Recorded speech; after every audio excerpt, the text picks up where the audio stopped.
For the Queens Golden Gaels, their future could very well be a mirror image of the past. Rich Newborough's Golden Hawks had one Final Four appearance in 13 years. Dan McNally's Gryphons arrive at the national semifinals for the first time in 8 years. And for both teams, the road to the Skydome went through perennial champion Western.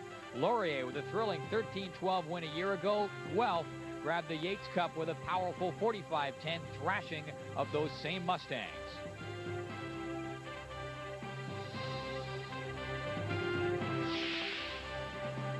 Laurier's Reinhard Keller was an impact defensive player in 1991. Guelph's Mike O'Shea is that player in 92.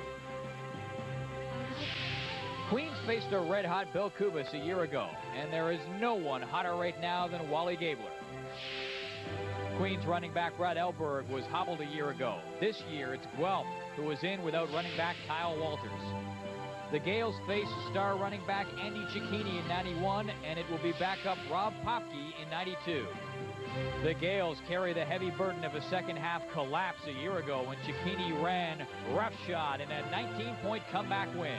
Today, the Gaels hope to overcome dejection and continue towards their goal, the Vanier Cup. Today, it's Queens and Guelph. The Churchill Bowl is next.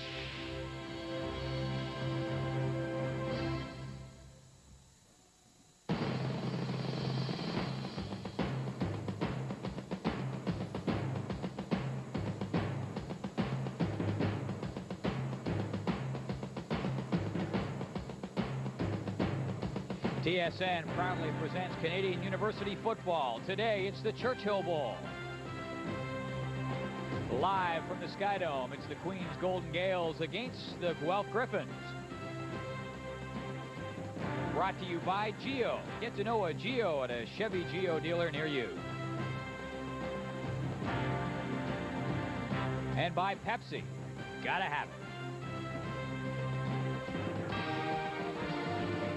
And come on inside. Hello again, everybody. I'm Paul Romanek, live from the Skydome as we get set for the 1992 Churchill Bowl. For the Queens Golden Gaels, they lost only one game this season, but they're trying to atone for their loss last year in the Churchill Bowl when they blew a 22-3 halftime lead against Laurier and ended up losing the game. To call all the action, let's go to Gordon Miller and Jamie Bone. All right, thanks very much, Paul. Key injuries to talk about. The most significant, Kyle Walters, the running back for Guelph, who will not play today, but Brad Elberg, the big man for Queens, will. Who has the advantage this afternoon, Jamie? I think Queens will have the advantage if they can run the football effectively and keep Guelph off the scoreboard. If they have to play catch-up football, they don't want to get in that situation where Tim Pendergast has to win the game for them. Neither of these teams finished first in its conference, but the teams are now one win away from going to the Vanier Cup. Quickly, who do you think it'll be? I think it's going to be Queens today because of Elberg. All right, we're set for the kickoff now. It is the Churchill Bowl, the second half of doubleheader Saturday here on TSN. Our congratulations to the St. Mary's University Huskies, victors today over the Calgary Dinosaurs. So we know St. Mary's will be here next week. Now comes the second half of the equation. Jamie Galloway will kick it off for Queens in its gold uniforms, the champions of the Ontario-Quebec Conference. Well, the champions of Ontario in white have Heron Tate and Shane Doherty back deep. And here is Doherty from the 20. Finding room across the 35. He gets outside and up ahead to the 40-yard line before he is finally brought down by Max Turner. And that is where the Guelph offense will go to work. And Wally Gabler is the quarterback for Guelph. Two different seasons for him. You can look at his regular season numbers.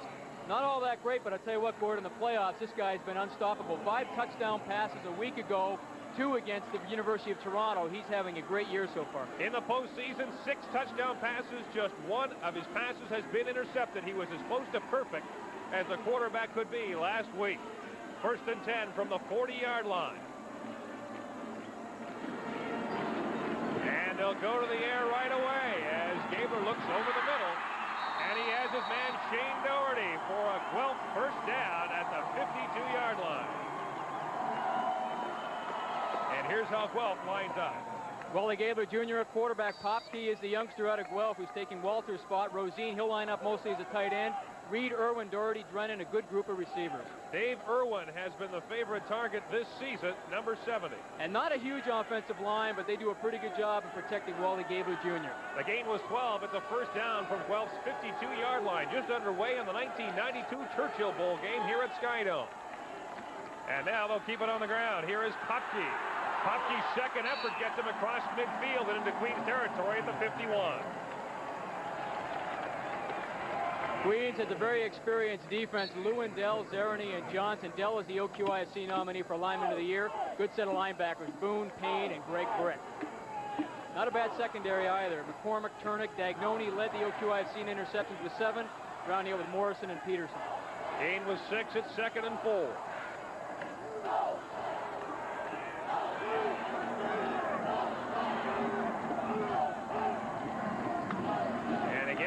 Popke across the 50 and down to about the 46-yard line for what should be another Gryphons first down. Mike Boone made the stop. Well, Guelph like to give the ball deep in the backfield so that the back has a chance to kind of read where the seams are. Two different philosophies of running the football. Guelph's offensive line, they call it a search and engage. They just try to engage the defensive man and take him wherever he wants to go, and they let the back read and then make his cuts accordingly. First and 10 from the Queens 46-yard line. Gabler to throw. In traffic, and the pass is broken up. He was looking for Shane Doherty, but Max Turner of Queens, number 17, was closest to the ball. And, you know, this might be the strength of that Queens defense. Everybody thought at the beginning of the year they couldn't cover the pass all that well, but they did a great job last week against Jim Murphy and that Bishop's Gators team. And so they faced some pretty good passers throughout the season, and it looks like they're doing a pretty good job here so far. Well, the first time this afternoon, it's a second and long situation for Guelph, and the Gryphons capitalized on numerous occasions last week against Western in this situation. Second and 10 from the 46.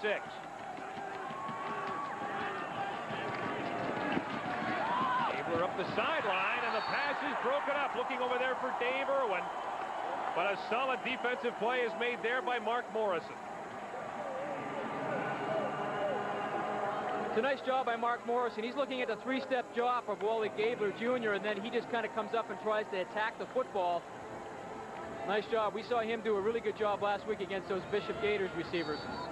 And Wally Gabler Jr. is also the Guelph punter, a situation we've seen on a number of occasions across the nation, and it can often lead to a successful feint. On 3rd and 10. Sends a low spiraling kick towards the sidelines, and it'll bounce out of bounds at about the 25-yard line. Let's go downstairs to TSN's Rod Smith. Well, guys, you talked about one of the keys here. Queens offense always really thrives on the run, and the way to shut that offense down, of course, stop the run. That's especially true this year with Brad Elberg, their all-star running back. And Queens coach Guelph coach Dan McNally says they don't consider it a one-dimensional offense, though. They can't dwell on Elberg too much, or some other problems could develop. So they'll key on him, but not to the point you might expect. Thank you, Rod. It is 1st and 10 from the 25, and right away Pendergast comes out throwing, almost intercepted, as the pass went dangerously over the middle, and Pendergast's first throw of the day almost picked off by Brian Robinson. You know, Gord, Tim Pendergast coming into this game really has struggled throughout this season. He had a good season last year. He's a fifth-year quarterback, very experienced. But he feels that he has to play well today because they cannot just rely on one person, Brad Elberg, to win this football game for them. 2nd and 10 from the 25. Under pressure, the screen pass now. They get it up there to Paul Kozan. And Kozan gets up to the 30, but we're well short of the first down. And you can see the kind of defense that Guelph has. I mean, they are very, very athletic.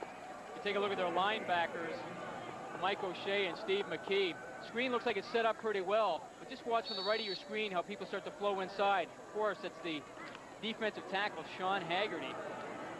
Anytime you get a defensive tackle making the tackle on the screen downfield, you know your defensive line is pretty athletic.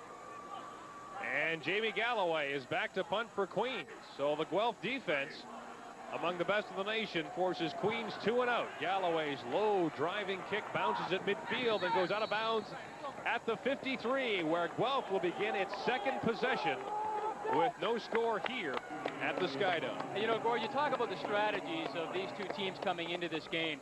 Queens feel that they cannot get behind Guelph because they want to be able to run the football with Brad Elberg. That's their style of play. They run the ball 70% of the time, even though we've seen them at the start of this game come out throwing the ball. They don't want to get in that situation where it's up to Tim Pendergast to throw the football. Guelph's second possession of the football game begins at the Gryphons' 53-yard line. 10:20 to play in the first quarter. Here is Popke on first down, bounces outside across midfield, plenty of yards down to the Queens' 41-yard line. Hey, you know, this is a great job by the Guelph offense because, you know what, there is no set point of attack here. They're trying to get the ball off to the left, and then they give it deep enough so that Popke can read where the blocks are. I mean, that's great vision. They say all good running backs have to have great vision. Well, Rob Popke is showing us that he has that great vision, being able to bounce it back against the flow and get outside. Safety man Joel Dagnoni had to come up and make the stop, but not before it was a Guelph first down. Now at the Queens' 41-yard line. Popke is the lone back in the backfield. He has it once again. This time he doesn't get very far as the linebacker Peter Payne came up to make the stop. Well, Peter Payne, one of those experienced linebackers, when he sees trap, because Queens like to run this a lot, he sees a left guard, Jim Stewart, pull, and then he comes underneath into that gap and makes a tackle in the backfield. Jamie Lewin, defensive end number 29, an unusual number for a defensive end. He helped force Popke back inside. Gain was maybe half a yard, make it 2nd and 9 from the Queens' 40-yard line. Gabriel under pressure throws it up over the middle and almost caught as Kevin Reed laid out for it but couldn't haul it in. You know, this shows you the kind of confidence that Wally Gabler Jr. has because of his week last week. I mean, off of his back foot throwing the ball. I mean, if that's down 6 inches, that's a reception. That's just a great effort by Wally Gabler Jr. Now, the other thing you got to watch, though, you can have confidence, but you have to make also good decisions. So he's going to have to be a little bit aware of that Queens defensive secondary as well. And with the ball at the 40-yard line, Dan McNally opts not to try the field goal from 47. Instead, this is Gabler in punt formation from midfield. Angling it towards the sidelines. And it is taken there by Steve Jovanich from Queens, but it'll be poor field position for the Golden Gaels to start just outside their own 10. Well, Pendergast, the veteran 5th-year quarterback. Beresford, of course, and Elberg, the OQIFC nominee for the Heck Crichton Trophy. McCullough, Weir, Jovicic, and Kidd. Kidd is their best receiver, but this is a running football team, and the reason is these guys right here, the offensive line. Pretty good group, pretty big group at the tackle positions, you can see. Robbins at 285. 1st and 10 from the 12 for the Queens Golden Gaels. 8:30 to play in the first quarter. They give to Brad Elberg. Elberg is stacked up just outside the 15-yard line. And in to help make the stop was Sean Haggerty. Now, one of the things you might see Queens do today, because of what they saw Western do a week ago, is they're going to try and run isolation on the linebacker inside. Aaron Tate, the defensive back, and Steve Jovicic, wide receiver for Queens, mixing it up early. That's what you need from those wide receivers when you have such a running game that Queens do, is you have to have those guys downfield getting physical. Gain was 4, it's 2nd and 6. Pendergast deep in the pocket, looks out to the flat, has his man there, Brian Alford. And Alford is all the way across the 30 to the 31, and flags are down as there was late contact on the play. Robert DeGravio, the safety, came over to make the stop. And the reason this works is, look, you see Pendergast when he's dropping back, he's looking right. Everybody goes back into that zone, and he does a pretty good job against Brian Robinson. And I tell you what, you want to play quarterback? Yeah, it's lots of fun. Sure it is. The penalty is going against Queens. Back to the 20-yard line.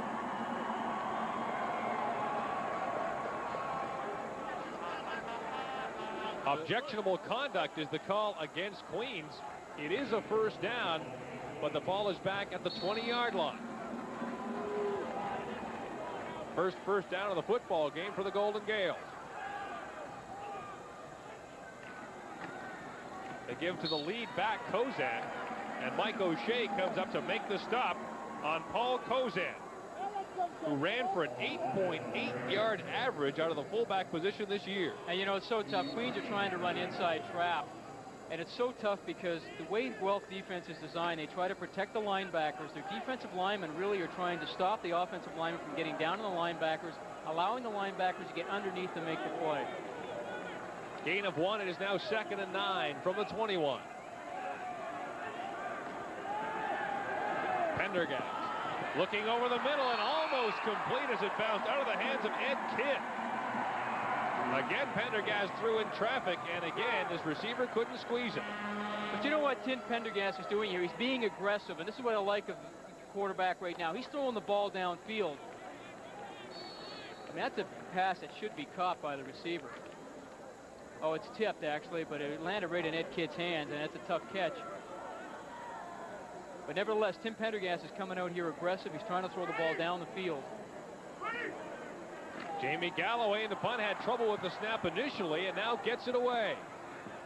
And it bounces between the two Guelph return men. Finally, it is picked up by Robert DeGravio. DeGravio gets outside and now heads upfield. DeGravio looked to be bottled up deep inside Guelph territory, but as it stands, he gets to midfield, and that's where Guelph will begin when we return to the Churchill Bowl on TSN. Rob DeGravio, the all-star defensive back, shows he's a pretty proficient punt returner as well. What a nifty move right here.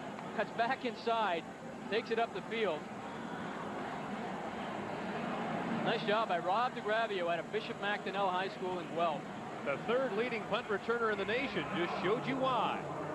He gets his team up to midfield when it appeared Guelph would have its worst field position of the football game. Queens and Guelph have not met since 1974. In the early days of the Gerald Ford administration. They met in back-to-back years, 1973 and 1974. They have not met since. In fact, a couple of players on the rosters of both teams were born the year these two teams last met. By the way, the overall series, a win apiece. A win today will send one of these teams to the Vanier Cup. Wally Gabler Jr. has pressure. This looks like a broken play. Under pressure, he is dropped. As in to make the stop was the defensive end, Jamie Lewin, but it looked like there was confusion in the Guelph backfield. And Gord, you know, you were talking a little bit earlier saying that what a strange number for a defensive lineman, number 29. Well, really, Lewin and Johnson are really linebackers. Lewin's only 5'11", 200 pounds. He can run very well. 4'6", 40, strong player, bench presses 340 pounds, and does not allow Gabler to escape contain. Lewin comes up to make the stop, and the result is a loss of 12 yards. 2nd and 22 now from the 42 for the Guelph Gryphons. Still no score with 5.5 minutes to play in the first quarter. Gabler throws up a dying trail, and it is picked off. Intercepted by James Patterson, and Patterson is heading up the sideline. Only Gabler a beat, and Gabler knocks him out of bounds, but not before Patterson gets down to the 9, as Queens has the first turnover of the football game.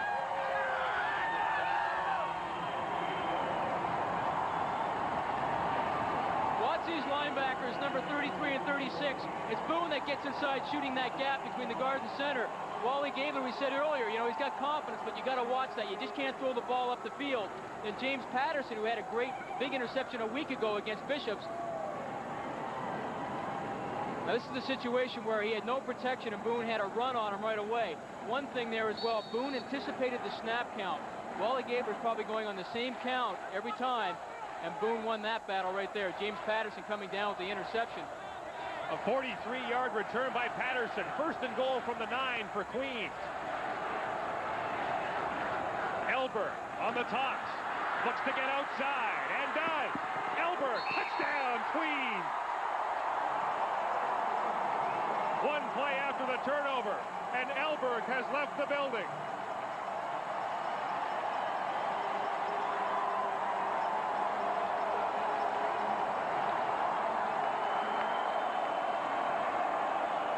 Queens like to run toss. They're going to lead with the fullback, Paul Beresford. Watch this block right here. Boom. That's just enough on Charles Asman to get Elberg outside, and now it's a foot race. You're not going to catch Brad Elberg. He runs a 4.40. They say maybe the fastest man in the CIAU. Jamie Galloway for the convert. Didn't miss one all year long. 7-0 Queens. The turnover puts Queens on the board early. We'll return to Skydome and the Churchill Bowl in just a moment.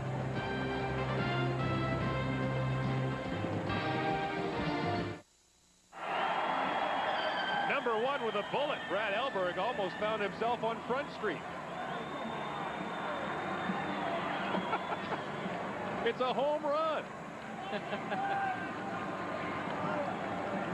And the 6 points for Brad Elberg, a finalist for the Heck Crichton Trophy as the outstanding player in the CIAU in 1992. And it's hard to argue with the numbers this young man has put up this year. Last week against Bishop, the key play, a 95-yard kickoff return for a touchdown that iced the Gators in Lennoxville.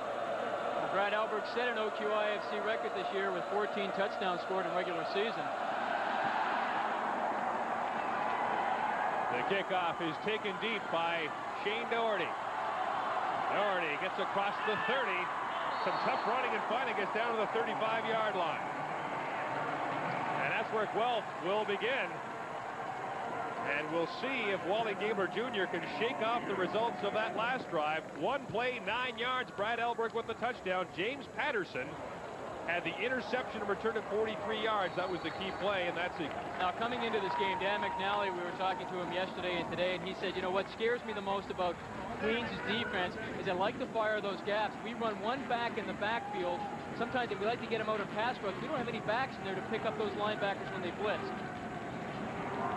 Gabler was not intercepted last week against Western. He's already been picked off once today. The give to Popke. Popke bounces it outside, got maybe 4. Tough running inside as Peter Payne, the linebacker, made the stop along with Mark Morrison. And, you know, Queens' defensive philosophy all year long has been they want to fire people, they want to get into the quarterback space, they want to make things happen.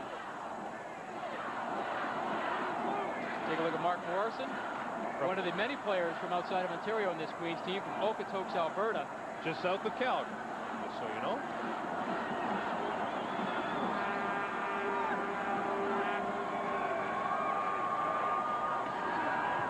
The fake to Popke. Gabler to throw. And looking deep up the sideline. Complete. As running underneath it was Shane Doherty. He could have fair caught that ball. Well, Wally Gabler not afraid to go to the air, and he finds his man Shane Doherty. The gain is 48. And you know, when you're a coach and you coach quarterbacks, you say never throw it. Never throw that pass. Wally Gabler makes all the coaches look a little bit ridiculous because there was pretty good coverage by Max Turner, but Max Turner gets all turned around, and Shane Doherty comes up with a big reception for Guelph.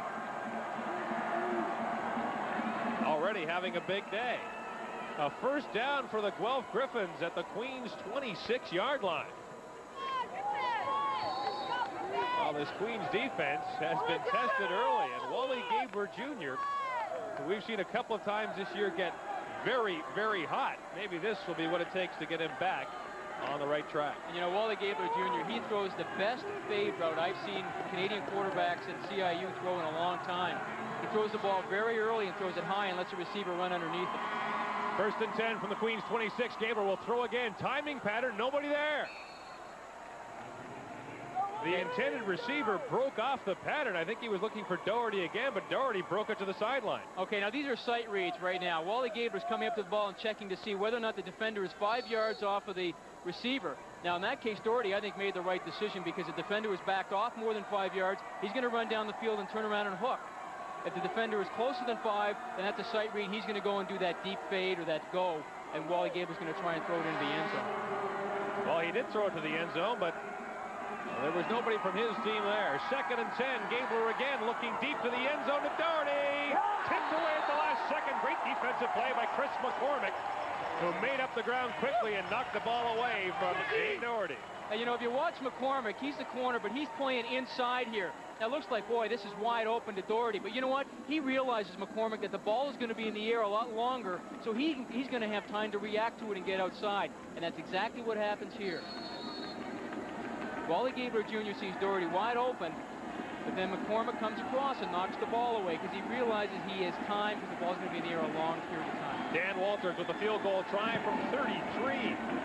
Long enough, but wide right. And Queens will concede the single point. So Guelph threatens, but comes away with just one. It is Queens leading by 6 with 2:23 to play in the first quarter.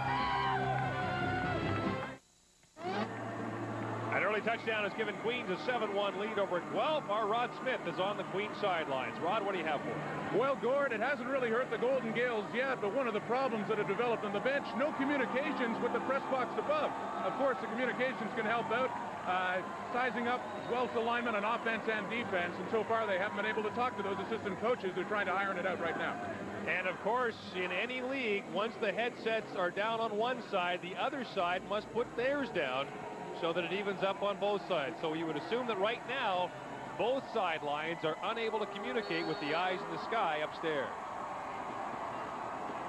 And Wally Gabler Jr., he's communicating now with his head coach, Dan McNally. Queens takes it 1st and 10 at its own 35-yard line. 2:09 to play here in the first half. And they give it off to Paul Kozan, the lead back, and he has a couple of tough yards inside before he's tackled by Sean Haggerty. Now McNally still has the headset on, so they may not have told the Guelph sideline yet that Queens headsets are out. Well, it looks like Queens also have their headsets on. That might just be out of habit, waiting for them to come back on. Gain was 6, 2nd and 4. And again, the give goes to the lead back. This time it is Paul Beresford.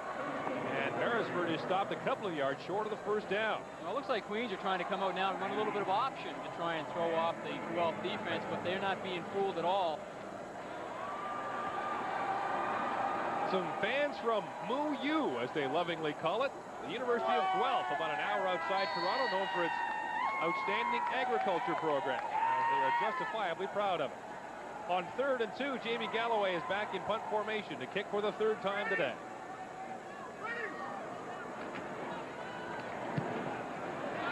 High, deep kick. Taken back at the 25-yard line. Rob DeGravio has nowhere to go this time as he is dropped at the 25, and that's where Guelph will start when we return to the Churchill Bowl.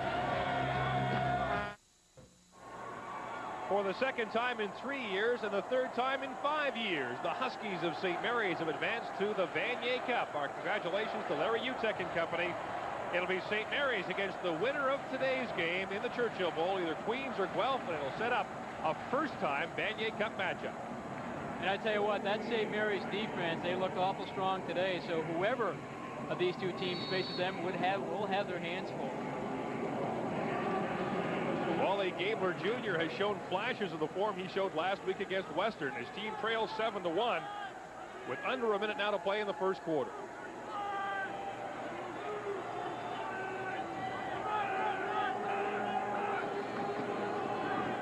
Misdirection, they give it back to Popke. Rob Popke fights his way up to the 30-yard line as he is brought down on the play by Max Turner. You know, he talked about the linebackers for Queens, Jamie. Some of the great names we'll ever hear in a linebacking core are out there today. Peter Payne and Greg Brick are out there for Queens. Pete Clubb and Ryan Hunter for Guelph. If only we had Webster Slaughter out there, I think we'd have the full set. The game was 5. It is 2nd and 5 from the 30. The fake to Popke. Gabler has time. Waits. And now throws it too high for the intended receiver, Hugh Drennan. So Gabler had his man, but misfired. Well, I think Wally Gabler overthrew him on purpose because Hugh Drennan was being baited. There's a defensive back coming up right behind Hugh, and I think he was waiting for Wally Gabler to try and throw it in there so he could step in front. But wisely, decides to throw it away. They'll kick it away, and don't give Queens anything cheap. He's got lots of time. He's looking downfield. Now he comes back to Drennan, but he overthrows it on purpose because there's a defensive back right there. Good move by Wally Gabler Jr. And he will now punt for the 3rd time today. This should result in good field position for Queens. Its best field position came as the result of a turnover. Aside from that, the Guelph defense has done a good job bottling up Queens offense. Gabler mishandles the snap. The ball is loose, and it's Queens football at the 16-yard line. scooped up by Greg Brick.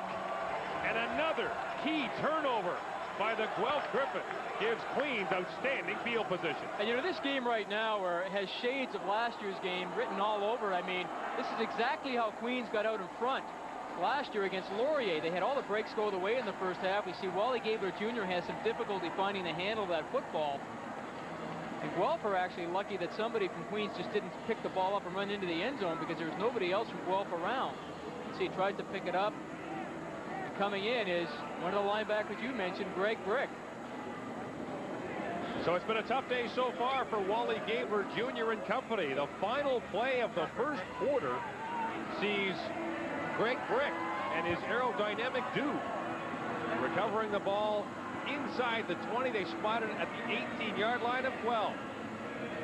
Queens is knocking on the door. We'll see what happens when we return to the Churchill Bowl in just a moment. The story so far has been big defensive plays by Queens, and Rod Smith is standing by with a man who made one of them. Yeah, and that man is James Patterson, who had the interception to set up the touchdown, Gordon. James, the key for Queens defense was controlling Wally Gabler and shutting him down. So far, you've been able to do that. Yeah, well, the guys up front have really been doing a great job of coming in low and hard, and hopefully trying to use our speed. They used a lot of deep drops, 5-step drops, 7-step drops, and with the initial coverage, that allows us to get to them. You're fired up now, aren't you? Yeah, I hope so. Just hope we can maintain it for 60 minutes. Thank you. Gordon? All right, thanks very much, Rod. Just 44 yards in net offense thus far for Queens, but outstanding field position puts Queens in position to score its second touchdown of the game. 1st and 10 from the 18-yard line. The fake to Elberg.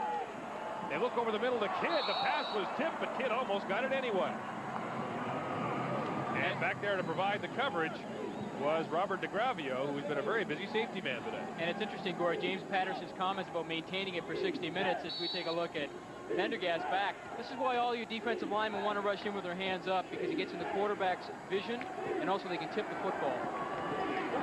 Now 2nd and 10. Just underway in the second quarter. Queens leads 7-1.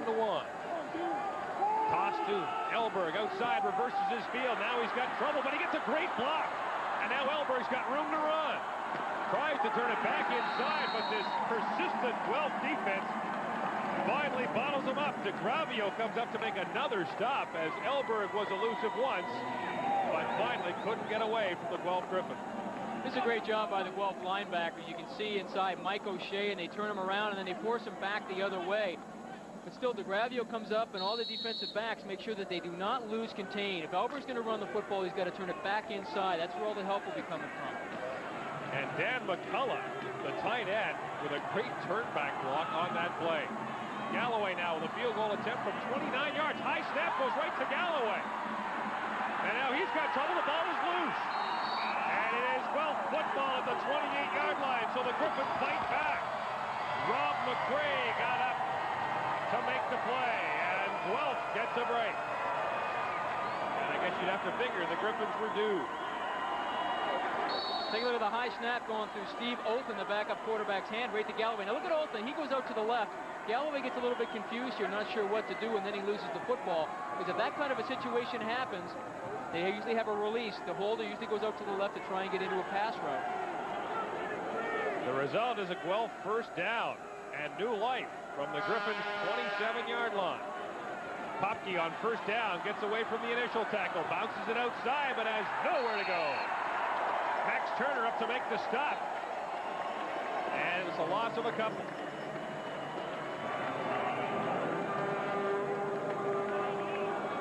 And in the backfield initially was Eric Dell, which broke that play up. And then Popke tries to bounce it outside, but Max Turner again maintains that proper contain. Keeps the outside leverage, forcing Popke to stop and try and turn back inside. Loss was 3 at 2nd and 13.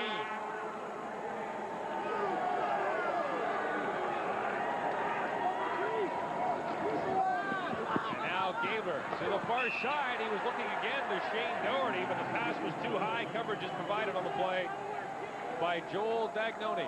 And you know, in the secondary, Gord, Queens are not doing anything fancy. They're just challenging the Guelph receivers. They're playing man coverage right across the field.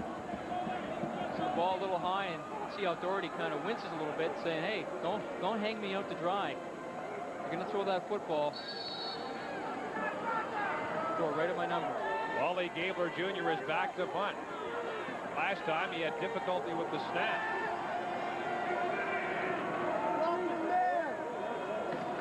This time he fields it clean. High, spiraling punt. Taken at the 40. Steve Jovinich, and Jovinich gets up across the 50 to the 52-yard line, and that's where Queens will begin when we return to the 1992 Churchill Bowl.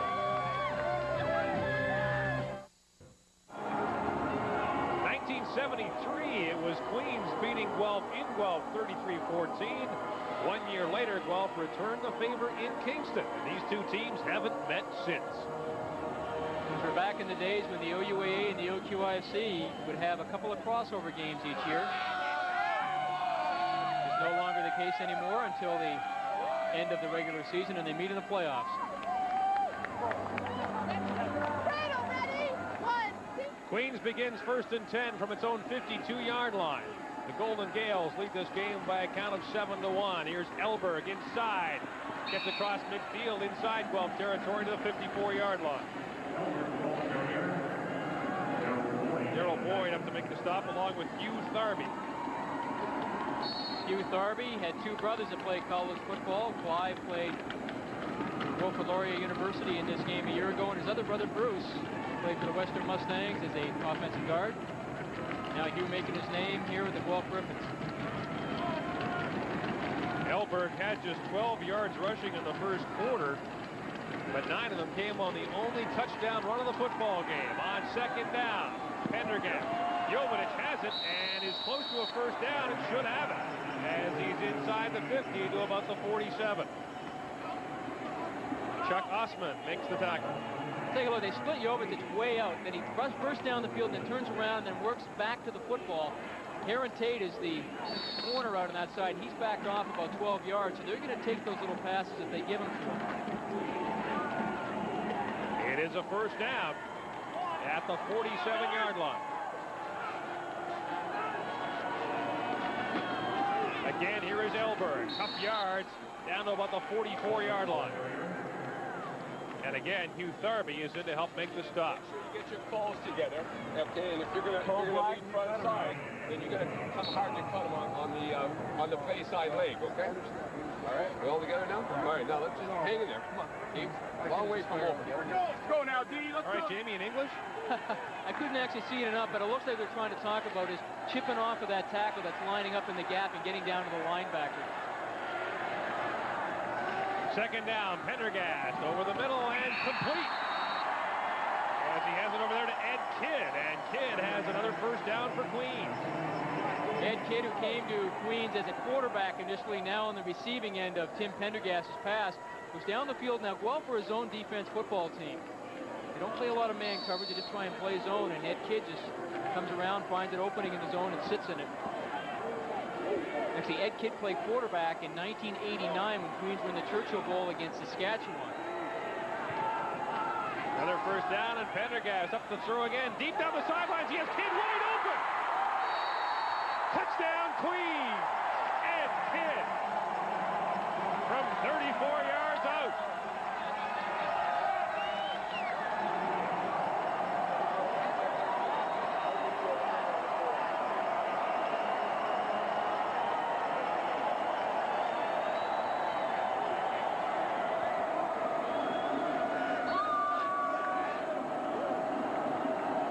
This is the Tim Pendergast Queens fan have known over the past 4 years. They haven't seen much of it this year, but a perfect pass. Ed Kidd gets into the seam.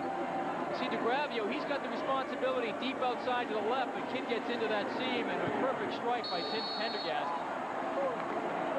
And the convert makes it a 14-1 lead for Queens. Although I guess if you remember last year, Guelph has them right where they want.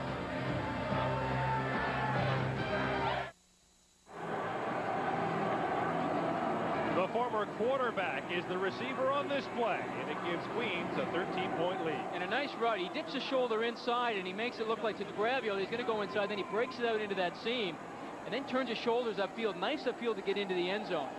Tim Pendergast, you think he's happy? The kind of year he's had? Yes.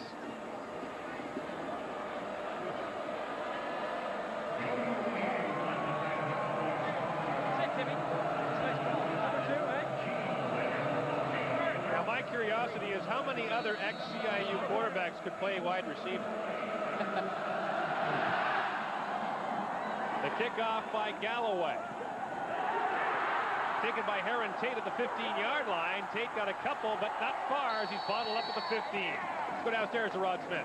Well, Gord, while the Gryphons offense watch their defense give the Gaels a second touchdown, they're concerned with running the football. Now, Gabler's had a lot of pressure on him, but Reg Velatinucci, the offensive line coach, said, let's get together, guys. We're not covering off the linebackers who are moving in the gap between the tackle and the guard and causing all kinds of troubles for the Gryphons right now. And do they ever miss Kyle Walters? Outstanding running back who suffered a knee injury last week against Western. He is not playing today. And there is an injured Queens Golden Gale, Rob Thurger. Thurger appears to be all right as he jogs off the field under his own power. 5 plays, 58 yards on the second scoring possession for Queens.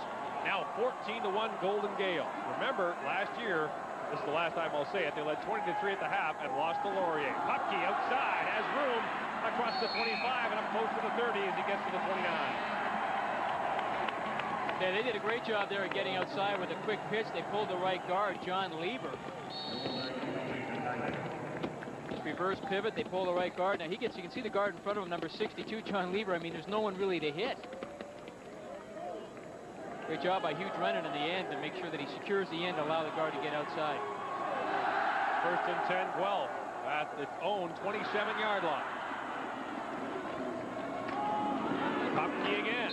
Gets popped as he crosses the 30.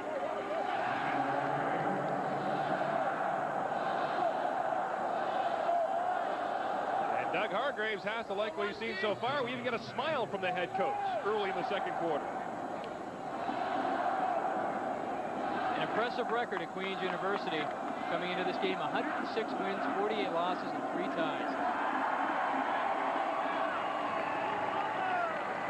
Game was 4. It's now 2nd and 6.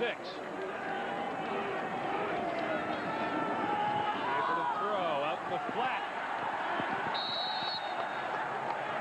And he has it complete over there. I believe that was Bill McClay with his first catch of the football game. And McClay, who had 15 receptions during the regular season, has his first catch of this day. Max Turner made the stop. Take McClay just out in that flat, a little short flat. And good job by Max Turner. Does not allow McClay to get his shoulders turned up the field. You can see that prevents him from getting the first down. Short of the first down by less than a yard. Guelph will gamble here with 8 minutes to play in the second quarter. And McNally and company trailing by 13 points. 3rd and less than a yard.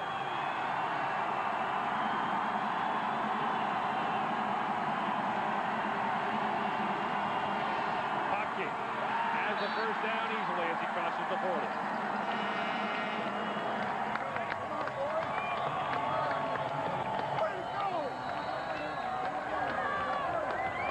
McNally, the head coach of the Guelph Gryphons. Pretty good surge by the offensive line to get down, and they're actually running at the bubble. You can see that they're all stacked inside. They decide to go off tackle. Creates better angles. The offensive lineman can block down, and then Hopke can just find that seam. First down from the 41. Hopke once more. And this time he didn't get far.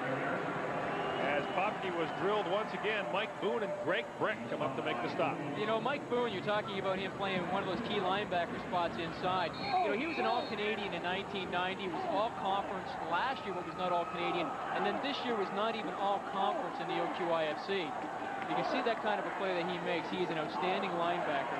Peter Payne is the injured football player. The outstanding middle linebacker for the Queens Golden Gales. Man who gets to play in his backyard of Kingston, Ontario. And some people might think Queens, and maybe even Guelph for that matter, don't play on AstroTurf a lot. Guelph last week was their first time playing on turf this season. Queens have played twice on AstroTurf, once at McGill University this season and also in Lansdowne Park in Ottawa when they took on the GGs. But this is not unusual for them to be on turf.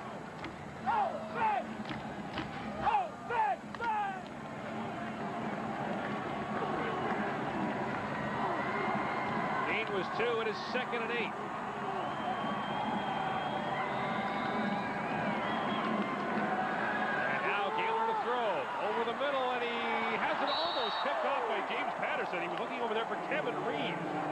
Patterson, who already has 1 interception in this football game, very nearly had his second. And, you know, Max Turner's talking to him saying, oh, gosh, if that had just been thrown over your head, I had the interception. Again, they fake play action pass. They like to get Gabler outside. Good coverage downfield. He overthrows the intended receiver, and you can see Turner, number 17, moving into position to intercept it. But Patterson, his teammate, knocks it away. And now Wally Gabler will stay in the punt. 6:30 to play in the second quarter.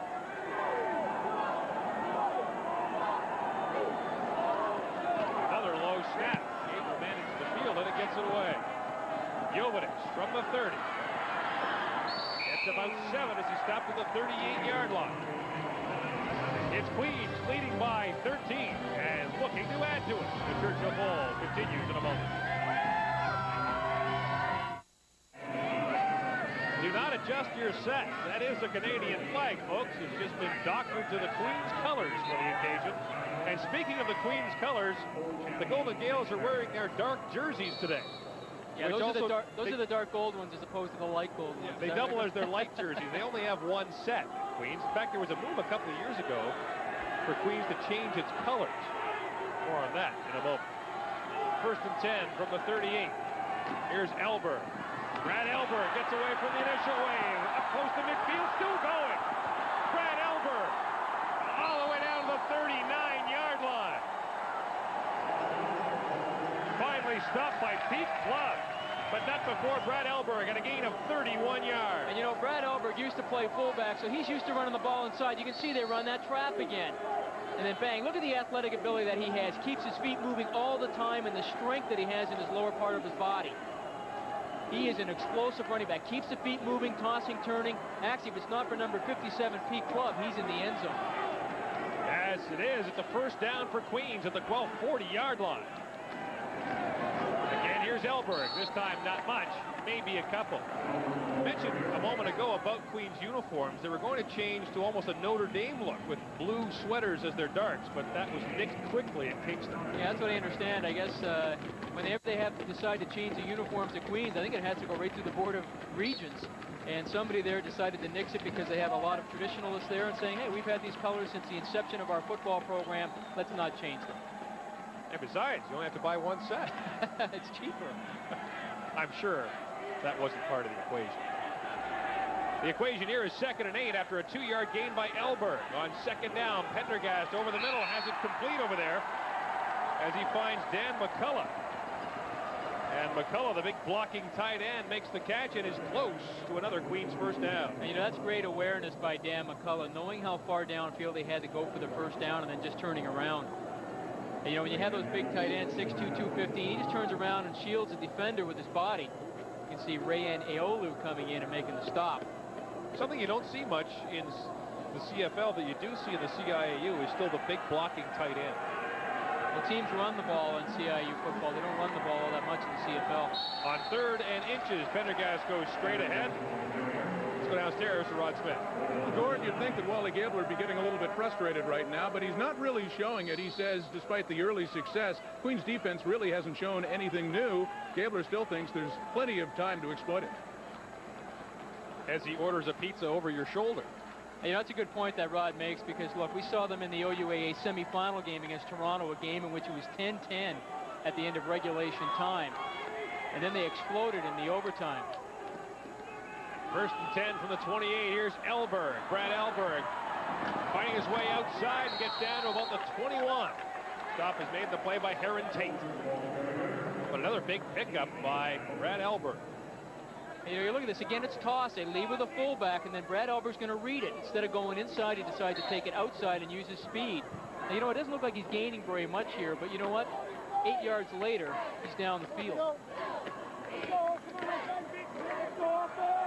They mark it as a pickup of 7, make it 2nd and 3 from the 21. Under 3.5 minutes to play in the second quarter.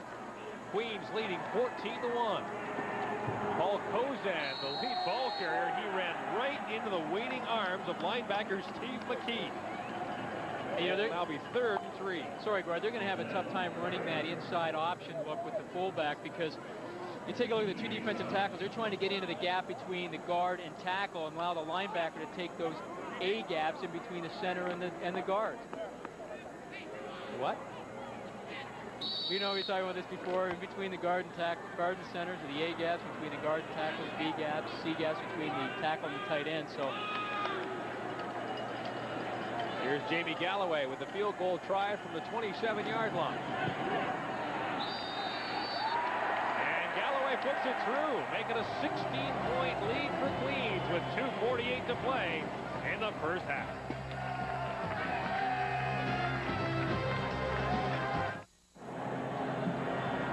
Larry Utek and the St. Mary's Huskies are Vanier Cup bound. We'll see them at Skydome next week after St. Mary's defeated Calgary 23-11.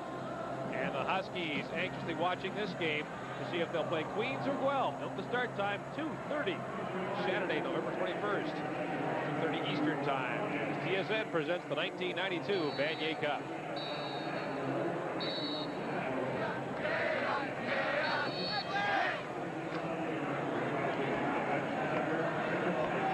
First and 10, Guelph from the zone 35-yard line. 2:39 to play in the first half. It's been a tough go for Wally Gabler Jr. and company so far. And he's up to throw, looking for Dave Irwin, complete, up at about the 48-yard line.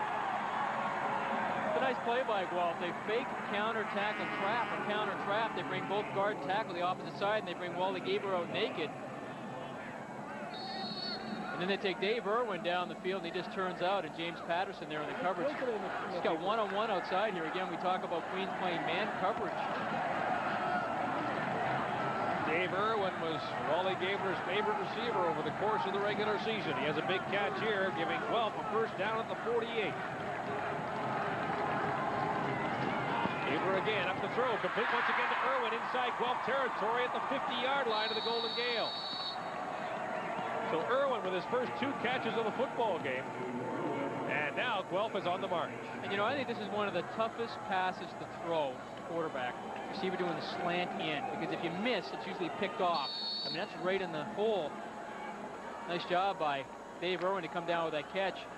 And again, Wally Gabler has Jamie Lewin in his face, the outside linebacker. Really, he lines up at the defensive end, but he's a linebacker for all intents and purposes. First and 10 from the 40. 1:35 to play in the first half. Gabler on the roll, throwing to the flat, complete. And he has it out there to Kevin Reed. Reed makes the catch despite the fact he was bumped before the ball got there. Again, I like to get Wally Gabler outside, fake that play action, and now he just waits for his receiver to turn around and he throws a strike outside. Actually, it's a nice pass to throw it back inside so that Kevin Reed can make that reception. Because Chris McCormick is right there, just missing, knocking the ball away. And now it's a timeout called by Guelph with 1:31 to play in the first half. Gabler wants to talk it over with Dan McNally and the rest of the staff. Dan McNally was an assistant coach with the Acadia Axemen when they defeated the University of Alberta in the 1981 Vanier Cup game, looking for a return ticket to the championship game. The irony is that the outstanding running back for Acadia that year, Quentin Tynes, played in the CIAU this year. Quentin Snoopy Tynes, and I think he played with Acadia. As a 30-year-old this year, he ranked 6th in the AUAA in rushing.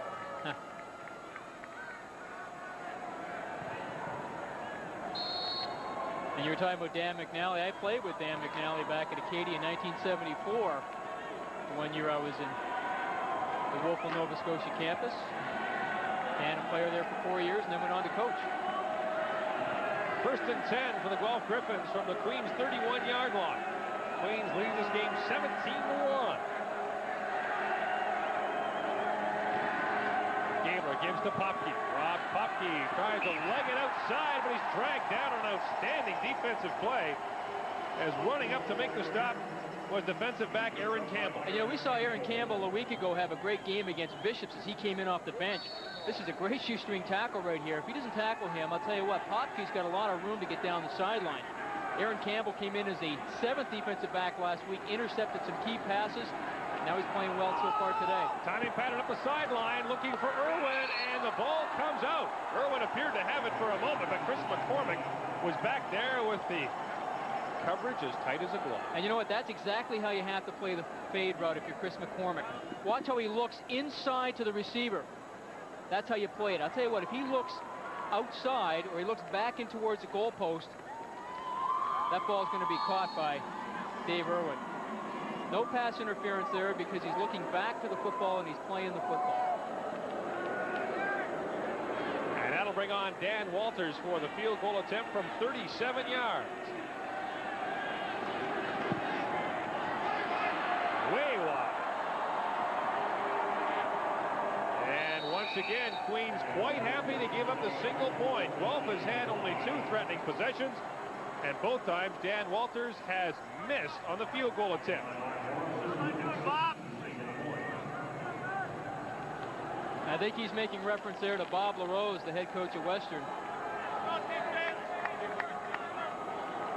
And not nearly the smiles on the Guelph sideline. Dan McNally, you can see he's giving encouragement to his team. Way to move it down there. There's some positive things that were happening there. They're starting to find some of the cracks in that Queens defense.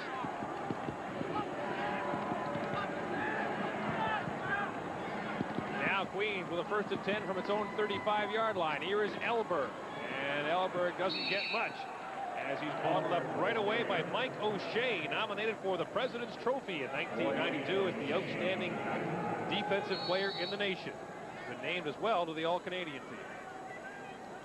And if you take a look at Brad Elberg, he's looking up actually at the Jumbotron at the replay of that last play. He's trying to see where the blocking was and what happened.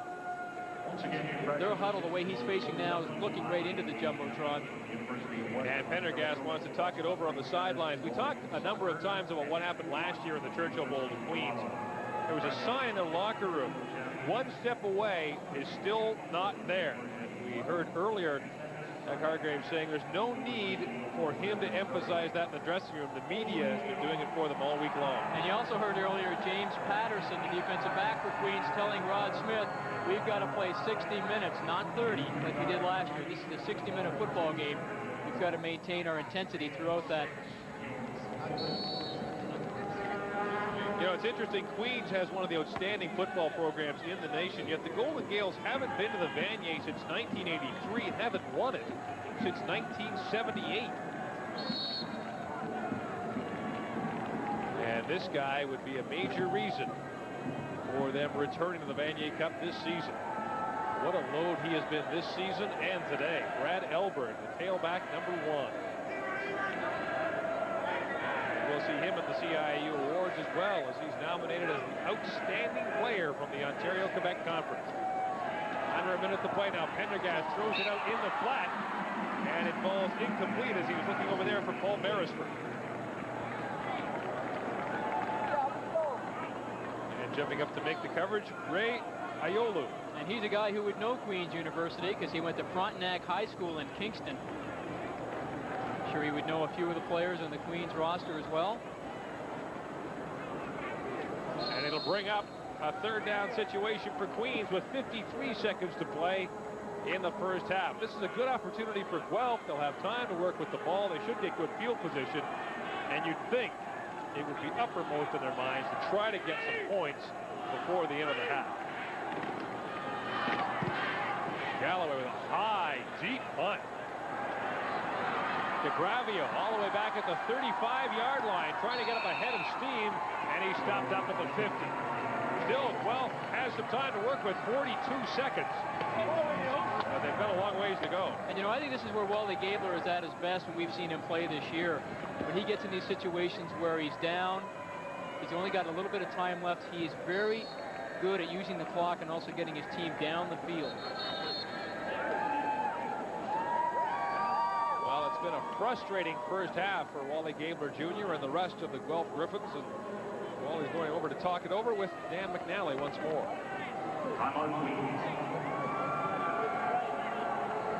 Unusual they take a timeout in that situation. Gabler was just on the sideline.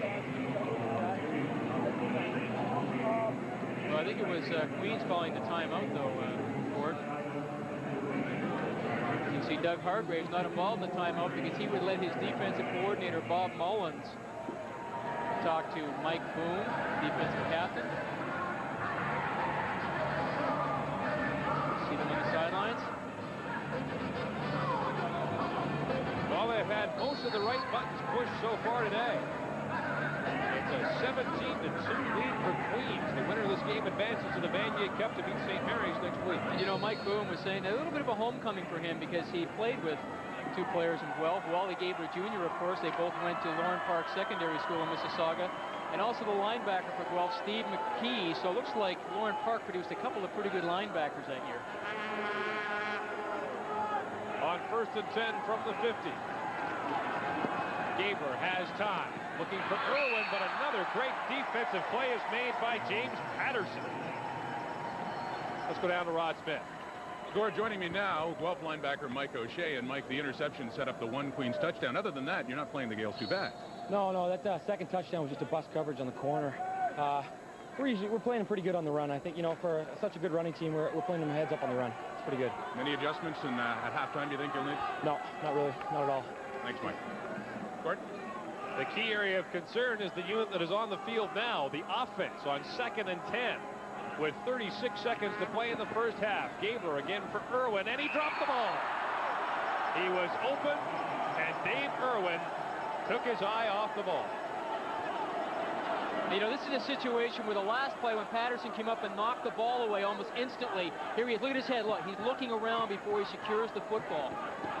That's what tight defensive coverage will do for him. And what do you teach receivers? Look the ball in. You catch it, you look it in until you have it secure, and then you knife up the field. Well, a frustrated Wally Gabler has been a lot busier punting than he's been passing so far today.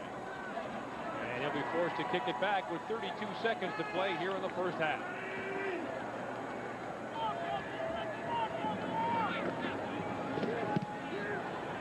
Another high spiraling punt over the head of Steve Jovetic. All the way down inside the 10. It bounces around there and finally falling on it. It was Mark Morrison of Queens, and a flag is down as they tried to draw the no yards infraction, which they may have been successful in doing. Referee Bernie Young has done a very nice job today. I haven't seen too many flags today. Yeah, it's nice when you can allow both teams to play the football game, and both teams are playing heads up right now. Not a lot of penalties, not a lot of infractions. I wonder if Bernie can referee hockey games. There is no flag on the play. Even fewer flags than we thought. So as a result, Queens has bottled up inside its own 10 at the 9, but with 20 seconds to play in the first half, the Golden Gaels should be able to run out the clock and head to the dressing room with a 17-2 lead. Barring some unforeseen catastrophe from the Golden Gaels' perspective.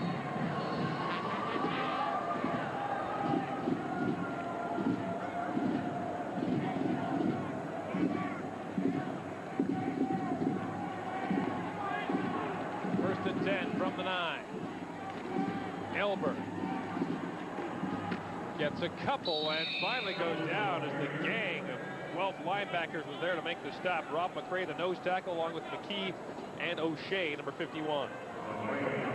All-Canadian Mike O'Shea, the only All-Canadian from the Guelph Gryphons. Every other team in the Final Four has 2. Oh, you must know something I don't.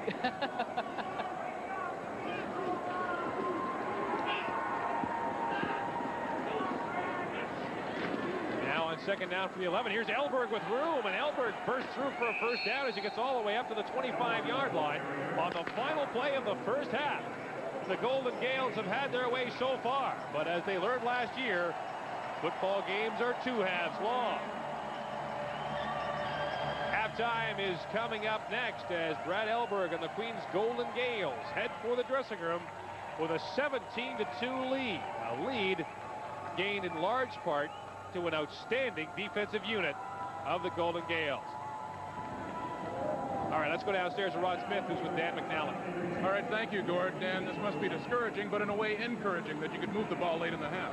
Yeah, you know, we hurt ourselves in a couple of things. We turned the ball over, and they capitalized on it. That was something we didn't want to do. And, you know, Elberg's had a couple of good runs, and Pendergast is playing good football. So it's a challenging half coming up. Do the Gryphons need to make many adjustments at halftime? No, I don't think we need to make a lot of adjustments. You know, we can't reinvent anything at halftime. So we've just got to settle down, I think, and find a little bit of rhythm on offense. 1 year ago, the Golden Gaels led Laurier by a wide margin at the half. Are you mindful at all? You're going to talk to the players about that, how Laurier was able to come back against Queens last year? They're well aware of that, and that's not going to be what makes a difference here today. I don't think history is pretty irrelevant when you're in a real football game. So, you know, we've just got to come up and make it happen on our own. Queens isn't going to lay down. All right, thank you, Dan McNally. Gord? All right, thanks very much, Rod. Dan McNally has some work to do in the dressing room. And we come back, our halftime festivities. You're watching the 1992 Churchill Bowl, a doubleheader Saturday on TSN. Let's talk about this football game today, and really a couple of big plays set up scores. James Patterson with an interception returned for 43 yards, sets up Queens' first touchdown. And, you know, when you get inside of the 20-yard line, Queens, you know, are always going to go to that tailback, Brad Elberg. He takes the pitch out, and he uses his speed to get into the end zone, and that gives Queens the early lead. Yeah, he got into the end zone and then some. It was a one-play, 9-yard drive as Elberg made the score. Defense has been a major story in this football game as well. And especially when you're looking at the Queens side of things, it looks like Guelph is getting down into Queens territory. It looks like they're going to be maybe putting some points on the board here. But this is the kind of defensive play we've seen from Queens today. Wally Gabler Jr. throwing the ball deep to Shane Doherty. And then Chris McCormick, the corner, makes a great play there to stop the touchdown. And that resulted in one of two missed field goals by Guelph. And then, of course, Queens come right back. Tim Pendergast finds Ed Kidd, and he turns it up the field and gets into the end zone, and that gives Queens the big lead going in at halftime. I guess if you're Queens, you don't change much. They look pretty good there. 5 plays, 58 yards, and the touchdown that gives them the 17-2 lead they enjoy now. You don't change much. If you're Guelph, what do you do?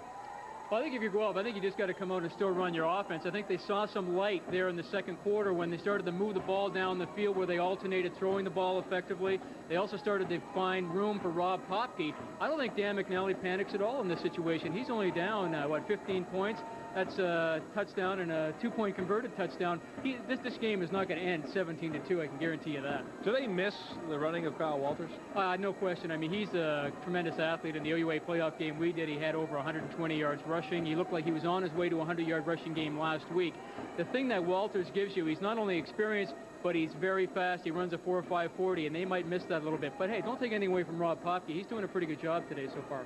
Well, Guelph has won 2 playoff games in which it has trailed this year, and the Gryphons trail big time here. It's a 15-point lead for Queens. Back with more from halftime at the Churchill Bowl when our coverage of CIAU football continues. And welcome back to the Sky Dome. We are at the half in the Churchill Bowl. The Queens Golden Gaels leading the Guelph Gryphons by a score of 17-2. Talked a little bit earlier about the offense of Guelph and how they put up 45 points 1 week ago in the Yates Cup against Western. Wally Gabler was a big reason for that. Look at him, though, in the first half of this game. 6 for 18, 108 yards, 1 interception. A shadow of the offense he was able to put up 1 week ago. He was 15 for 24 in that game against Western, 384 yards and 5 touchdowns. Guelph still in quest of its first touchdown in this game. Guelph 108-84 net yards. Queens with a 10-yard advantage, but turnovers, 2 by Guelph, and they were key. Yeah, that's a key right there. You know, the James Patterson interception as well as the Wally Gabler fumble of the punt when he was trying to kick it off, and Queens recovered it and scored off of that as well. So that has been the difference right now, the turnovers in this football game. You heard Doug Hargraves mention this is the most important half of your life. It brings to mind a story about Vince Lombardi, who for 3 straight weeks told his team it was the biggest game of their lives, and the Packer players all said afterwards, and every week he said it, and every week they believed him. And I don't doubt there are many people on the Queens sidelines who would reflect on last year and not think that this would be the biggest half of their football careers. Wally Gabler had an outstanding week last week. He was near perfect. He'll have to be that and a little more for his team to come back today. And Tim Pendergast, the Queens quarterback, actually has had a pretty good first half. That's the kind of performance they want from him. Doesn't have to be flashy. Doesn't have to be throwing all these touchdown passes, even though he did have one in the first half. They want him to be able to convert on second down and long, and so far he's been able to do a fairly good job of that. His brother Jamie was a tight end for Queens the last time it went to the Vanier Cup. And now he tries to win the championship that has eluded Queens for nearly 15 years. Dan McNally's been to the Vanier before, but not as a head coach. His team has an uphill climb to get there now. A running offense, normally that's not the kind of situation you'd want to be in when you're down, but they're down 15 and there is a lot of time to play, Jim. No, there is, and I think that he's not worried all that much right now because the kind of quarterbacking that he does have in Wally Gabler Jr., the kind of receivers that Guelph have. And you mentioned, Gord, this is a team that likes to throw the football. And you're never going to be out of it at any time in this football game until that final gun goes and you have a quarterback the caliber of Wally Gabler and you can throw the football effectively. Guelph will open the second half with the football as Jamie Galloway gets set to kick it off. Guelph threatened on a number of occasions, but missed a pair of field goal tries by Dan Walker. The result, 2 singles have been the only points that Guelph has managed to score in the football game. So 30 more minutes of football. And then the Vanier Cup picture will be complete. And St. Mary's will have an opponent for the national championship game next week right here at Skydome.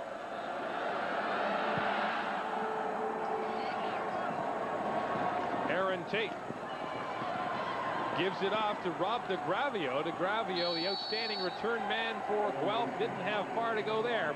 He's bottled up short of the 25 at about the 23-yard line. You know, I think that's a bit of a mistake in that kickoff return. They always tell those up men, never go back to get the football. Let the guy that's deeper come up and get it, and that would have been Aaron Tate. He would have had that ball right in the run, probably made a few more yards. Guelph has knocked off a couple of difficult teams on the road to the Vanier Cup. Toronto in overtime, a game we did here on TSN, and Western last week. Now the Gryphons must knock off Queens. 1st and 10 from the 24-yard line to open this second half. They give inside to Rob Popke. Bounces off one tackle and gets his way up to the 27-yard line, a gain of about 3. See, the difficult thing that Guelph are having right now in terms of their blocking schemes, their whole blocking scheme, they're trying to take care of the down linemen. They don't concern themselves with the linebackers very much. When you look at the linebackers that Queens have, Peter Payne, Mike Boone, Greg Brick, they're all back off the line of scrimmage and they're all to one side. Looks like a big bubble there. They're trying to run there, but they don't have any of their offensive linemen getting on them. So consequently, their linebackers can come in and make the play. Gain was 3 at 2nd and 7.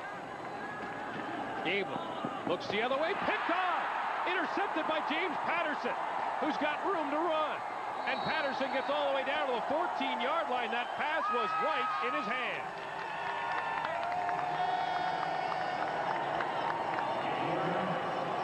And he takes the ball back 26 yards. Now, Wally Gable looks to the right here initially, doesn't see anything, then he comes back and he throws it thinking the receiver's going to be hooked up there, and that was Dave Irwin. They haven't really been on the same page today.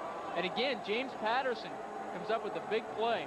Looks right, nothing there, looks left. I think he felt that Irwin was going to hook up in front, but instead he throws a strike right to James Patterson. Shades of last week for Queens. What a huge play made the difference to open the second half. Last week it was the kickoff return for a touchdown by Elberg. Here it's the interception by Patterson. 1st and 10 from the 13-yard line for Queens. Up by 15. Elberg inside, tough yards as he gets down to the 8. A gain of about 6. Brad Elberg starts off to the right. All great running backs have very good vision. You can see his eyes. He sees nothing there to the right, and then he comes back, and it's only a tackle by a linebacker, Pete Clubb. It stops Elberg from going into the end zone. The gain was 6. It is 2nd and 4 from the 9. Elberg scored a touchdown after Patterson's first interception. Now here's Pendergast to throw to the end zone, and it's broken up at the final second. He was looking over there for the tight end, Dan McCullough, but an outstanding defensive play is made by Ray Ayolu. Tim Pendergast going back man coverage at this place in the football field, and that's very good coverage by Ray Ayolu. getting a hand on it, knocking it away.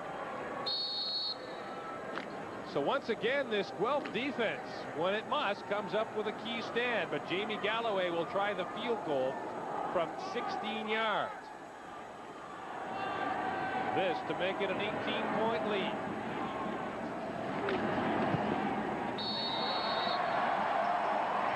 And Galloway puts it through. Make it 20-2 Queens. Where have we seen this before? Last year it was 20-3 at this point. And we'll be right back.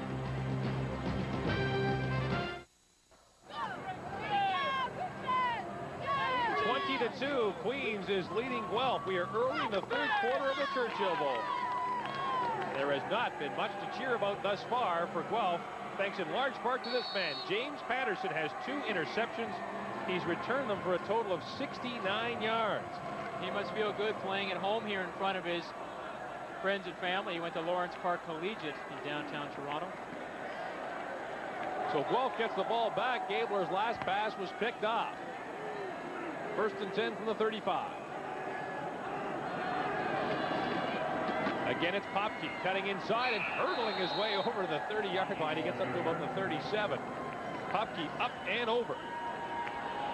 And Eric Dell, the J.P. Metris Trophy nominee as the outstanding lineman, was there to make the stop. Rob Popke trying to hurdle Eric Dell. If you can make it over him, you'll go to the Olympics. Gain of 3 and a 2nd and 7.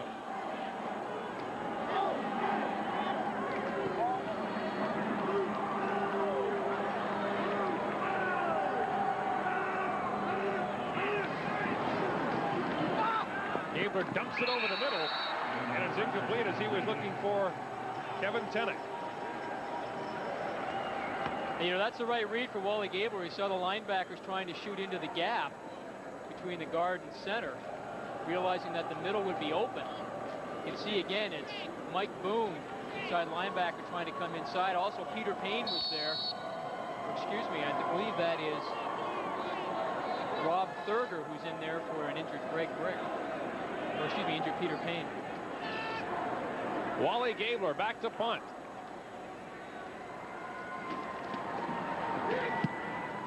High spiraling punt. It's his best of the day.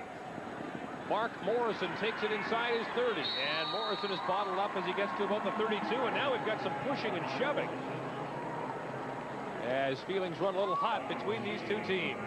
Well, last week Queens had to win it in the brutal conditions of Lennoxville, but it is perfect inside. And the forecast calls for Payne, maybe Peter Payne. And Queens will scrimmage 1st and 10 from its own 32 after an excellent punt by Wally Gabler Jr.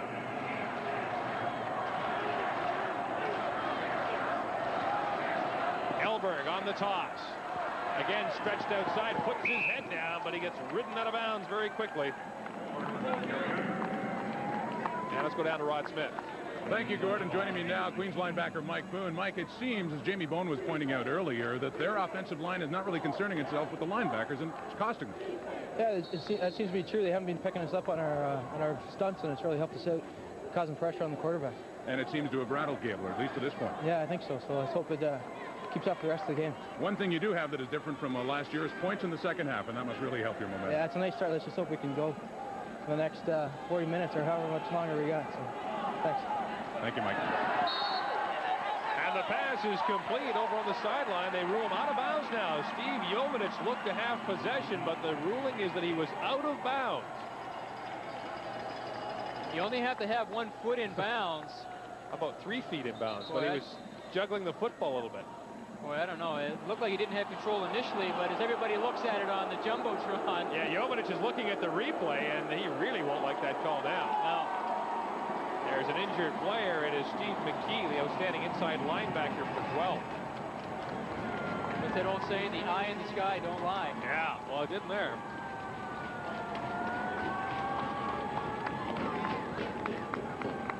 Stay tuned at the conclusion of today's game for the TSN Turning Point, brought to you by Sony. Steve McKee Leaves under his own power, and that was a key play in the football game, Jamie, ruling Jovic out of bounds. And unlike professional football, they do show the replays here in college football on the large screen, so you can hear the fans' reaction. Little pressure for Galloway, who gets a low driving kick away. DeGravio from the 40. He's dangerous on punt returns, but here he's driven up inside and doesn't get much as he stopped at the 44-yard line. Guelph has the ball back, but has a long way to go.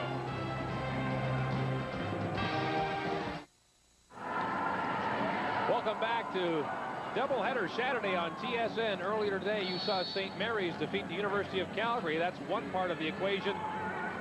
This is the other half as Guelph looks for answers on the sideline. And I'll tell you what, you'd have to be Einstein to figure out what he's doing right there. So many lines going every which way, but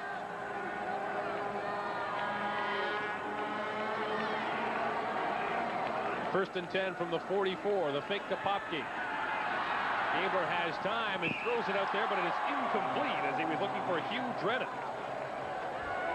And Drennan, who has just one reception in this postseason, couldn't make the catch. You know, the Queens secondary is doing such a good job on the Guelph receivers downfield that Wally Gabler has to come off the people deep and tries to throw it short. Throws it just a little bit behind Hugh Drennan. It's been a matter of execution by the looks of it so far, Jamie. The difference is that the Guelph offense just isn't executing like it has the last couple of weeks. And a couple of mental errors as well. I think Wally Gabler throwing those interceptions just between Wally Gabler and Dave Irwin. They just can't seem to get on the same page. Now on 2nd and 10. Queen shows blitz. Here it comes. Gabler quickly out to the flat. He has it complete out there to Bill McClay, and McClay lunges for what should be a first down. What a great effort that was. Yeah, you know, you're not allowed to run picks in any kind of football in any league, but this is exactly what Guelph are trying to do here. Check that was Dave Irwin. They're trying to cross their receivers. They take McClay outside and they bring Irwin inside. You can see right there they were trying to get a block on Aaron Campbell, number 24, who ends up making the play. Yeah, Irwin was the man who, well, threw a little interference. Let's be generous about it. It's a first down from the center field stripe for the Guelph Gryphons. 8:45 to play in the third quarter. And they go back to the ground. Here's Popke, and Popke has about 8 as he gets down to the 47. Rob Thurger makes the stop. Now, you know, you take a look at this. Look how deep Gabler gives the ball to Popke in the backfield. Look at the penetration by Queens. You know, you think that, oh, they're going to get him in the backfield, but no, they don't, because they take themselves out of the play because they work upfield so much. Then Popke can use his vision and read and see where the seam is and get yardage.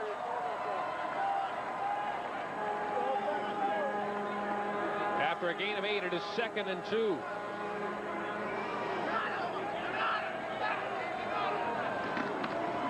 The toss to Popke, bounces outside, and he'll have another first down as they mark him out right at the 45-yard line.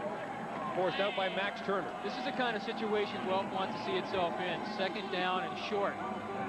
Again, they pitch it out. You can see they pull with John Lever, the right guard, and a good job by the fullback, but who really is a tight end, Trevor Rosine. Offensive line for Guelph starting to get into this football game, starting to move some people from that Queens defensive line.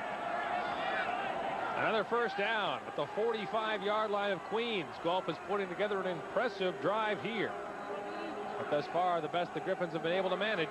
2 single points. Gabler on the out and up. He got drilled as he threw the ball looking for Irwin, but Wally Gabler Jr. was pounded. And coming up on the play, I believe it was Jamie Lewin, the defensive end, number 29. Yeah, against Jamie Lewin. You know, 3-step drop. You don't have this much time. The ball's got to be gone now. That's why they teach quarterbacks, when you give that pump fake, you don't pump fake with the whole arm. You just do it with the shoulder very quickly, and then you get rid of it. Ooh, a little holding downfield, too. Chris McCormick was working over Dave Irwin. 2nd and 10 now from the 45-yard line.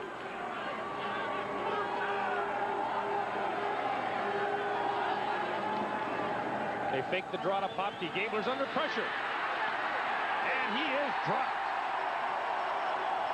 Eric Dell got in to put the pressure on, and it's another huge defensive play by the Queens Golden Gaels. John Zulich was up to finish him off.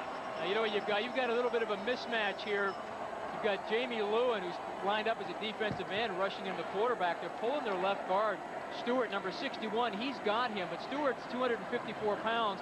Lewin is just too quick for him. He gets in Wally Gabler's face. Gabler bails out, and then the rest of the crew come in and take him down. So another scoring threat by Guelph is snuffed out, and Wally Gabler Jr. will punt for the 7th time today.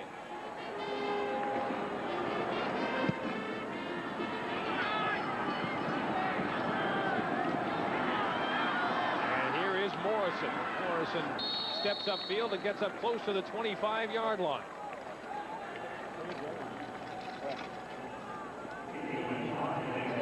Wally Gabler Jr. has almost as many punts as he has completions today.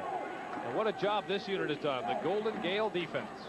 Doug Hargrave said he was a bit concerned at halftime and how his defense was playing. Well, he has to be awful happy right now. And both those sacks have come at critical times for the Golden Gale. Now 1st and 10 from their own 25-yard line with 6:15 to play in the 3rd quarter. They fake to Elberg. Pendergast looks over the middle, but the pass goes incomplete. He was looking for Ed Kidd, who had a touchdown reception earlier in the football game.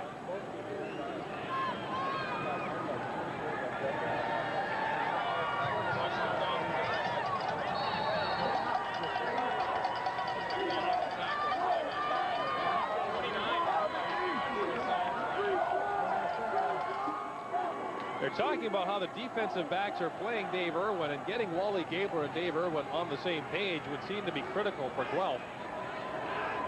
As we get in the late stages of the 3rd quarter, they give to the second back Elberg, and Elberg pulls his way up close to the 30-yard line. Bert's a bit surprised so far, Gord, that he had not gotten the ball to Elberg other than him running the football. He was the leading receiver on the Golden Gales team this year as well. He's leading them in rushing. He's the kind of a guy that is a great open field runner. You like to get him the ball open so they can run screens to him or those kind of things. He can make a lot of things happen.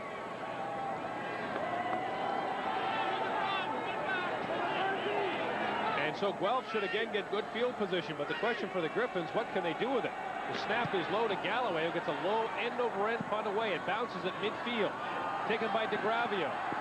Gets away from the first wave and gets up to the 51-yard line. Larry Utek and the St. Mary's University Huskies will be here next week as St. Mary's makes it to the Vanier Cup for the 2nd time in 3 years, the 3rd time in 5. 23-11 was the score over Calgary. Now the Huskies are watching Queens and Guelph to see who their opposition will be next week in the 1992 Vanier. You know, we've talked about some great linebackers in this game. I tell you what, St. Mary's have 3 of the finest. Alex Iliopoulos in the middle, Dwayne Brosseau outside, and of course Brian Johnson. 1st and 10 for the Guelph Gryphons from their own 51-yard line. They fake to Popke. Gabler has time, and he finds Dave Irwin. Maybe that was what they were talking about on the sidelines, getting the matchup they wanted and then getting the ball to him. Well, what they're trying to do is get one-on-one coverage. All the flow goes to the right. They fake that counter. They run bootleg out here, and then Irwin just turns it out. Big cushion, and you can see that Max Turner comes up and tags him unnecessarily. Because once your knee is down, you are down in college football. It's a 1st down inside Queens territory at the 48-yard line. 4.5 minutes to play in the 3rd quarter. Now they give to Popke. He gets away from a couple of arm tackles and tough running as he gets down to the 43-yard line. Rod Smith is patrolling the sidelines for us. Rod, what do you have? Well, Gord, Guelph is glad to get the running game going, but as the clock winds down, they got to get the passing game going, and that was the offensive line's concern with their coach between series. They want to make sure that they can protect Gabler because the time is coming when he may start passing on just about every down. There are 2 injured Queens Golden Gales. Mike Boone is one of them. Greg Brick is the other. The trainers came out to talk to Brick, and he must now leave the game, I believe. The referees are telling him he'll have to go out since he received the attention of the therapist. So 2 linebackers are down right now for Queens. And this creates some big problems because they don't have anybody else listed at linebacker for them to come in. You can see Boone giving him the right shoulder. We're not sure what his injury is, but when you take a look at it, Rob Thurger was the backup linebacker. He'd come in earlier for Peter Payne, but now you've got the other two starting linebackers, Greg Brick, who we're looking at right now, number 59, and Mike Boone. And they don't have anybody else listed at linebacker. I would imagine what they're going to have to do is maybe take a defensive tackle, maybe move him outside, you know, John Zulich or maybe Chris Finner, and then put Mark Johnson or Jamie Lewin back in those linebacking spots. You can see they're trying to figure it out on the sidelines as well. See if they can't recruit one in the next 5 or 6 minutes. Now, it looks like it might not be that serious. He's going off under his own right now, and Greg Brick coming up. They'll have to go out for at least one play. And now checking into the football game is Rob Thurger. He'll take one of those positions. You know, Elberg's saying, hey, coach, I can play linebacker. Stick me in there. He's done everything else for Queens. Why not? Well, Peter Payne is back in the football game, along with Thurger. They've just gone with now 6 defensive backs. Yeah, they've gone to a nickel package, as they call it. On 2nd and 4, Gabler swings it out to Popke. And Popke has the first down and a lot more. Looking for a block. Popke gets all the way down inside the 19-yard line. Finally forced out of bounds by Joel Dagnoni, but not before a gain of 25 yards. One of the biggest offensive plays of the game for Guelph. And that situation gets Queens into a defense that they don't like really to play all that much. Then you see the screen. That's a nice run by Rob Popke. You know, we talked about them missing Kyle Walters. I'm not really sure how much they do miss him. This is a great run. Switches the ball effectively, gets down the field, gives the old straight arm to Joel Dagnoni, but Dagnoni just forces him out of bounds. 1st and 10 from the 19-yard line for the Guelph Gryphons, who trail by 18. 3.5 minutes to play in the 3rd quarter. Popke across the 15, puts his head down. The ball is loose. The football is loose, and we'll wait for the official signal. I think Guelph got it back. Peter Payne was in to make the stop. And it is indeed Guelph football. What a break for the Gryphons. Now it is. You have to realize Popke has no point of attack here. He's just running the ball to the right. He gives Hugh Drennan, his tight end, a little bit of a push. Then the ball comes popping out of here. And it looks like it was Kevin Reed who came up with the fumble recovery for Guelph. It's a first down. 1st and goal from the 9 for the Guelph Gryphons. Their best field position of the day. Trying to take advantage of this battered Queens linebacking core. Here's Popke. He gets down across the 5 to about the 3. And now Doug Hargraves has to be concerned, not just about this drive, but the status of his defense. Riddled with injuries on one play. You know, Guelph right now are starting to run towards the bubble, and what we mean by the bubble is where the linebackers are located. That time to the right side. They only have one defensive lineman there, and they're all linebackers. On 2nd and goal from the 3. Go, defense! Fumble. Gabler got away. Throws to the end zone. And out of bounds. Another break for Guelph. Gabler mishandled the snap and managed to get away to throw it out of bounds. Had he lost yards there, a touchdown would have been nearly impossible. You see, they have problems with the snap. You know, those are the kind of things that can't happen to you at this time of the year if you're going to be a successful football team. Gabler almost gets them out of trouble here by throwing the ball down the field, but it's out of bounds. But this is 3rd down. They have to go for this. They have to get a touchdown on the board. On 3rd and goal from the 3. Guelph trails by 18. 1:40 to play in the 3rd quarter. Their season could come down to this play. Popke, the lone man in the backfield. He has it. Popke stacked up with the line. He will not get in. Peter Payne up to help with the stop. And Guelph is stopped on 3rd and goal. So we saw this Queens defense a week ago do a pretty good job against Bishops in this similar situation. You can see Mike Boone, who was out of the football game, scrapes across and makes the hit on Popke, stopping him dead in his tracks so he can't get into the end zone. Boom. What a great job there by Mike Boone. Let's hear from Rod Smith. Well, Gord, Mike Boone just a few moments ago was injured and off on the sidelines, and that surely could have caused some concern for the Queens Golden Gaels, one of their best defensive players. As you can see, he is very healthy. And so is Brad Elberg, who gets the carry. Tight operating room for the Queens Golden Gaels, but they'll gladly take it as the defense turns away Guelph on 3rd and goal from the 3. That's a huge goal line stand. I mean, if Guelph score at that time, they're back in this football game. They have some momentum. But Queens is taking that right away from them right now. And you can see Mike Boone, who came up with that great goal line stand. The gain was 2. It is 2nd and 8. Elberg again has a first down. Room to run all the way up to the 20-yard line. Now, did you see that cut? I mean, that is an incredible cut by Brad Elberg. And he is down on the turf. Brad Elberg is hurt. And if you thought Hargraves was concerned before, you'll be able to hear a pin drop on the Queens sideline now. Off tackle. Now watch this cut right here. Boom. I mean, that is so quick. This is just a great run by Elberg. It looks like he kind of caught it on his thigh. Leading with Paul Beresford. Good block, but then Elberg, all those backs have that great vision. The good ones, and he cuts it back inside when he sees that seam. He might have landed on the football as well. Over 100 yards rushing already, and a touchdown for Brad Elberg. Right now, the coach who's winning is very concerned.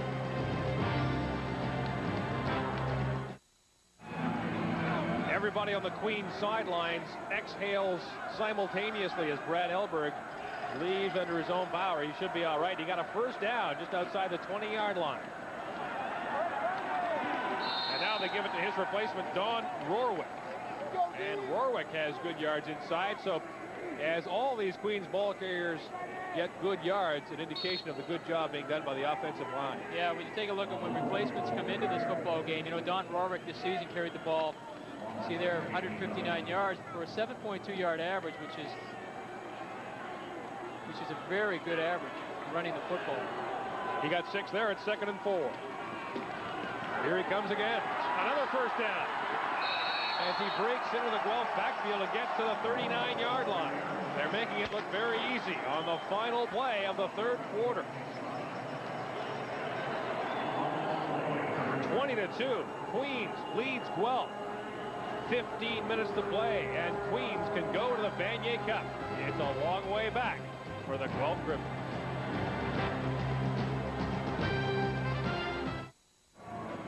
Queens leads by 18, and when it comes time to present the game ball, the Golden Gaels might just do it to the man who's standing by with our Rod Smith. All right, thank you, Gordon. Joining me now, trainer Dave Ross. This must have been a concern to see the #1 player, Brad Elberg, go down. How is he? Well, it's not too much of a concern because Brad doesn't get injured very often. He's a tough cookie out there. I think he's more tired after a run, and basically that's it. I think he's fine. I see no problem at all with Brad. Should be back out next series? He wanted to get out before that. Go and play some defense. Thank you, Dave. Gordon. Loves football, doesn't he, Jamie? He loves it.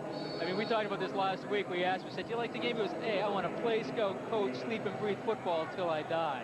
There's a guy who likes to play football. He's out of there right now as Queens opens the 4th quarter. Here's Rorwick. And it doesn't matter who they've been giving the ball to. The Queens Golden Gaels are getting great yardage on first down. And what a huge advantage that is, Jamie, when you get yards on first down. No question about that. When you get Queens into this situation where it's 2nd down and 5, I mean, that puts so much pressure on the defense because they don't know whether you're going to run the ball, whether you're going to throw it, so they can't really get into one posture or another. And, you know, it looks like Guelph's defense is starting to get a little bit tired. They've been out on the field quite a while. Rorwick again. Bounces off a couple of tackles. He'll be stopped short of the first down. He'll be about 2 yards short.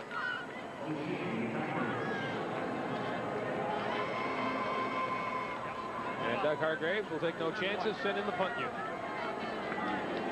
But an outstanding job by the Queens offense to drive the ball from the 1 all the way up to the 46.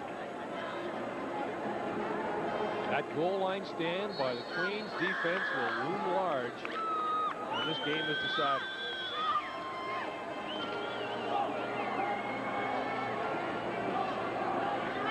back to punt. 13:50 to play in the fourth quarter. Taken by DeGravio at the 33. Puts his head down, gets away from one man, but can't get far. Rob Weir was up to make the initial contact and restrict DeGravio's gain to about 4. So Wally Gabler Jr. in the offense will go back to work after an impressive march last time in which they came up empty. You know, it has to be a little bit disheartening for Guelph. I mean, you work so hard, you know, you get down there close to the goal line, you come out with no points whatsoever. Now, they had to go for the touchdown down there. 3 points wasn't going to do it for them. So Wally Gabler Jr. now coming out trying to put some points on the board for his Guelph Gryphons.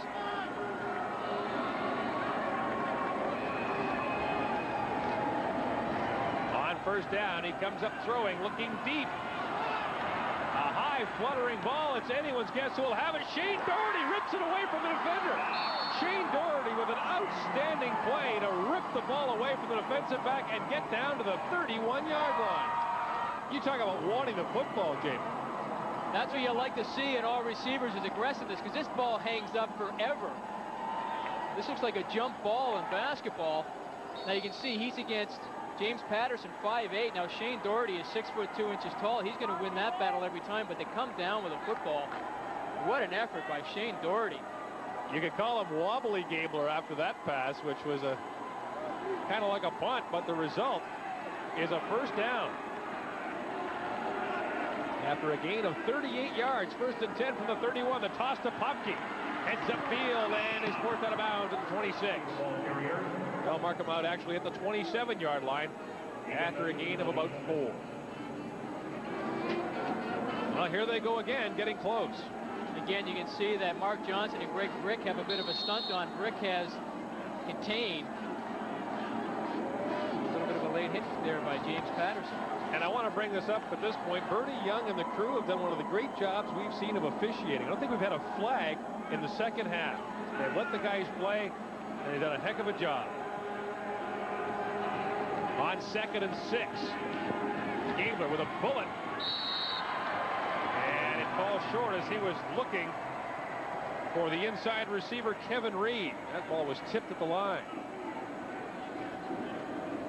When you're rushing a defensive lineman, you want to keep your hands up high in the air. And you can see Eric Dell, number 65, manages to get his hand on the football.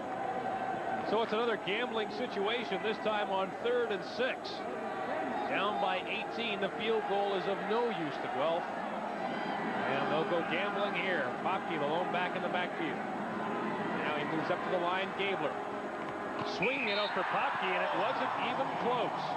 Another big defensive stand by Queens as Guelph turns it over on down. You know, Greg Brick was man-to-man on Bob Popke.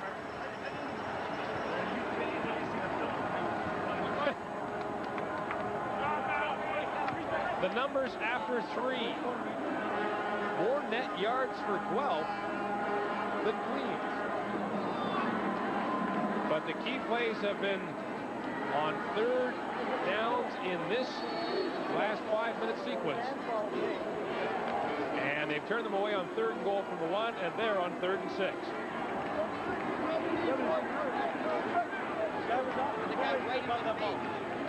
Now Queens has it 1st and 10 from its 26-yard line. And pulling off tackle, I believe that was Don Rorwick again. No, Elberg is back in the game. Brad Elberg is back in, and he has the carry. And a well-deserved break for the defensive unit led by Greg Brick. And there's another injured Queens Golden Gale. Now these injuries don't reflect so much on this football game, but a potential Vanier Cup appearance next week. You know, Gord, just a minute ago you were talking about Greg Brick. He's another one of those players that is from outside of the province of Ontario playing in Queens, from Winnipeg. Of course, we have Paul Kozan as well and Brad Elberg.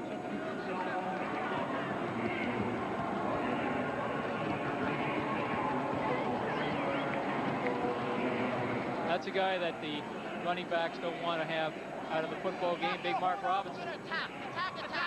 Family on 3, ready? Score. 1, 2, 3, family! They're going to attack someone's family? Is that what you're saying? You got to like their attitude, though. We want the full range of stuff.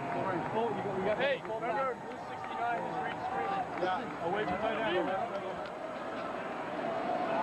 After a gain of a yard, it is 2nd and 9. Pendergast rolls out and looks deep, looking for Ed Kidd, but he had 3 Guelph defenders around him. There was no way he was going to get that ball. Well, you know, I think we're going to start to see Guelph come out here now. I think they're going to have to come out and start with 11 minutes and 11 seconds left in this game. They cannot huddle up anymore. They've got to come out and start putting some drives together. They need to start moving the football because they have to have as many possessions as they can get in this next 11 minutes. They need at least 3 possessions. They'll lean heavily on the defense in the 4th quarter, and this Guelph defense has performed pretty well today. And Guelph's going for the block right here. They only have 1 man back.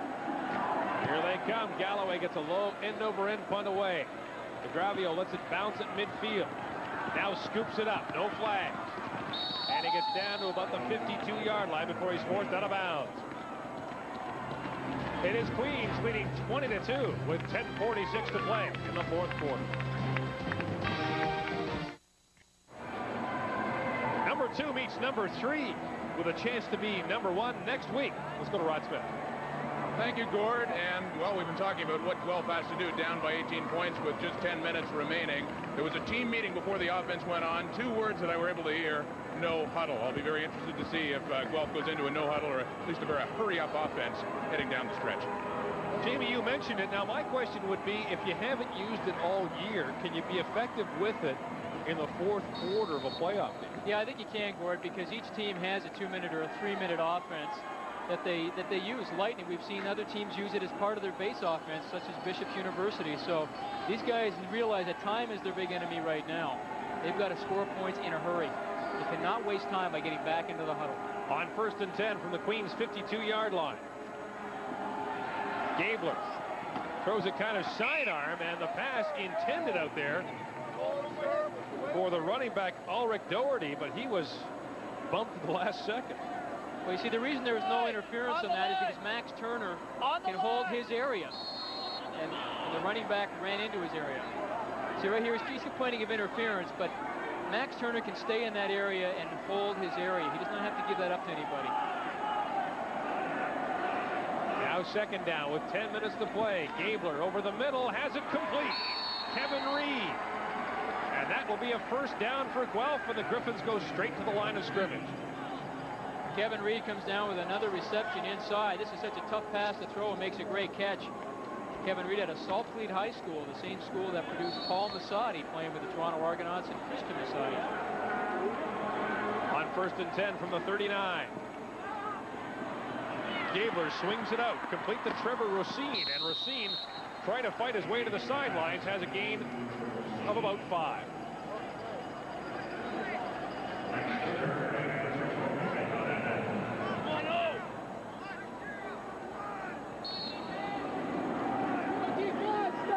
And mark it as a gain of 4 to 2nd and 6 as Guelph continues to work without a huddle. Gabler over the middle for Reed, and incomplete. A flag is down. A flag is down in the defensive backfield of Queens, and a Golden Gale is injured as well. And referee Bernie Young may forget where his microphone is. He hasn't used it much today. This might be against the Gryphons for unnecessary roughness. Unnecessary roughness. Queens, 61, 1st down. They're calling it against Matt Zeroni, the defensive lineman. And this is a big penalty. It'll give Guelph a 1st down at about the 19-yard line.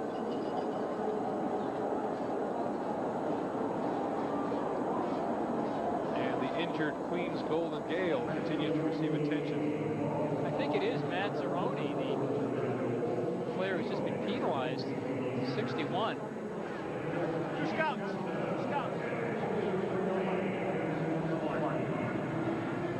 And it is indeed Matt Zeroni. So he's calling for unnecessary roughness, and he's on the field hurt. See that off. And here's a look. Take a look at the right side of your screen. Now you see that, no, that's a penalty against Guelph. That's a post and cut, and that is illegal in football. You cannot do that. Yeah. Well, that's an unusual call. They called him for unnecessary roughness, but he was cut at the line of scrimmage. And as you mentioned, Jamie, that is an illegal play in football because it is a very dangerous play. You see Mazzaroni leaving the football field. First of all, it's illegal. I mean, he did not do anything to rough anybody. I mean, that is an illegal play. Players are ejected because of that kind of a play because you can seriously hurt somebody. The only thing I can think of is maybe Zeroni did something after he was down, but I can't imagine that. Boy, I tell you, that's... 1st and 10 from the 19. Here's Racine. He puts his head down and gets inside the 10. Haven't heard much from Trevor Racine, who's a pretty good receiver out of the backfield. Again, they catch here. Again, they try and get him short out into the flat. Queens seem to be giving them this right now. Again, they do not allow him to get turned up the field. On 2nd and 6, they get it up to the flat to Reed. And Reed fights his way down to about the 1. Kevin Reed is suddenly the go-to guy for Guelph. You know, this is a great offensive scheme when you're in man coverage. You have that crossing route. They take Reed from his inside receiving position, turn him outside. Now he, nice little move there to get up the field. Tries to get into the end zone, but it'll be 1st down on the 1. 1st and goal from the 1. This drive has taken less than 2 minutes so far, and that's exactly what Guelph needed. Gabler to the end zone. Touchdown! Finally, with 8:31 to play in the 4th quarter, the Gryphons have found the end zone. And Gabler might have been improvising there as he suddenly looked, saw a hole, and dove. See, take it to the right. He sees that that's going to be there. I think before the snap of the football, there's a gap between the guard and center. Now the question would be here, do you go for 2? They're going to have the 1-point convert here. I think you just go for 1. That would still make you 9 down. See, if you go for 2, you get 10 down. And the convert is good. It is 20-9. An 11-point lead for Queens with 8:30 to play. So finally, Wally and the gang find the end zone. And they didn't need much time to do it. We'll be back to the Churchill Bowl in a moment.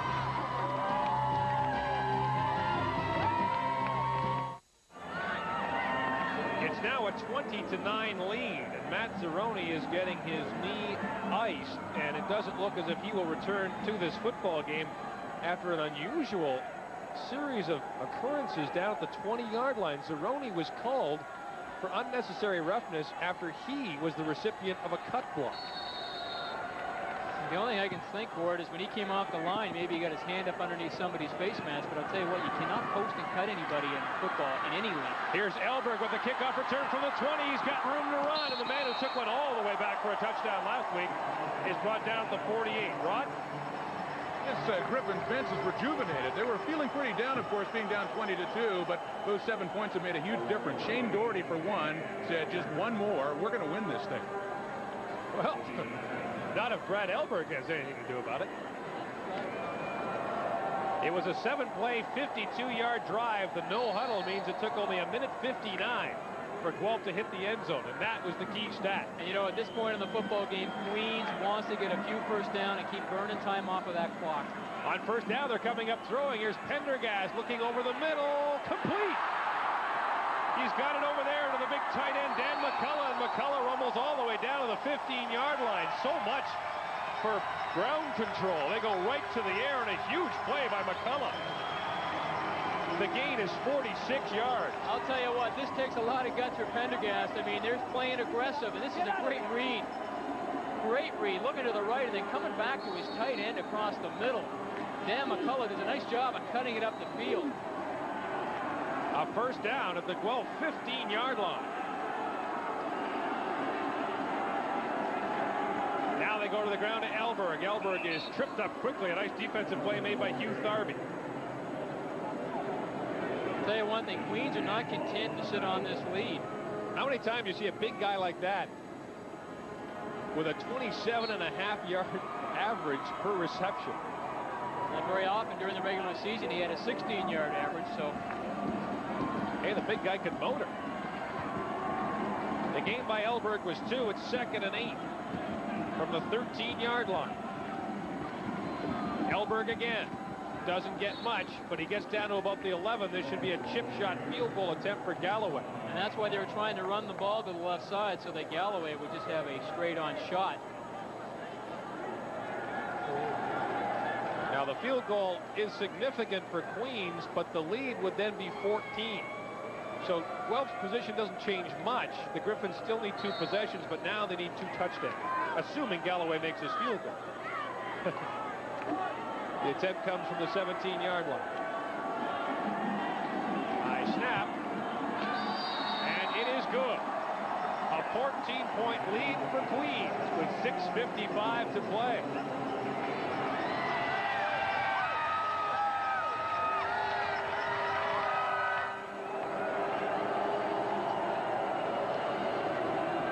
And now Guelph will scrimmage 1st and 10 from its own 35-yard line.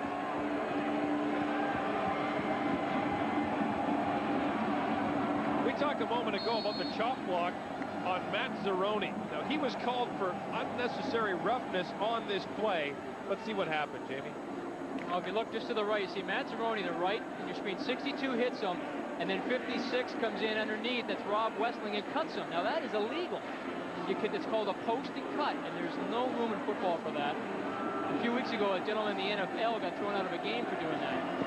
The pass for Dave Irwin is too high. The coverage provided by James Patterson, who has a couple of interceptions in the game today. And there is Matt Zeroni now.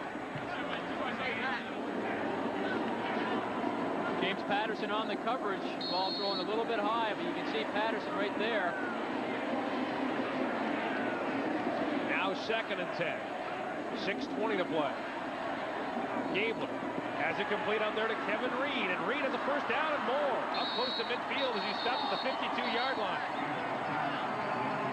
We saw Shane Doherty rip a ball away from a defender earlier. Now we see Kevin Reed just put his head down, determined to get the 1st down. And you know what? These guys should keep going back to that. They're crossing their inside-outside receiver, and Wally Gabler is picking the open man out. Always seems to be open outside because the defender is inside. He's chasing all the time.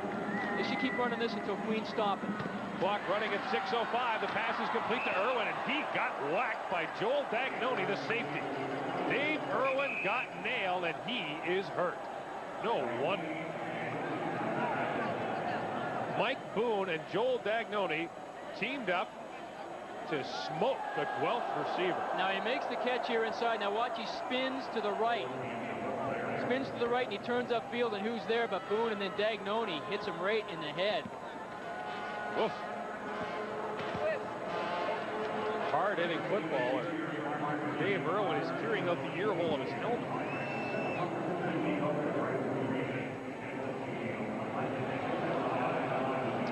And here's how it sounds when you get hit like that.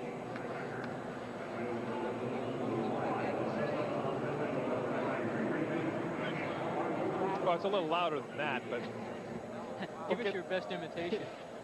Crunch, I'll tell you, that's what it sounds like.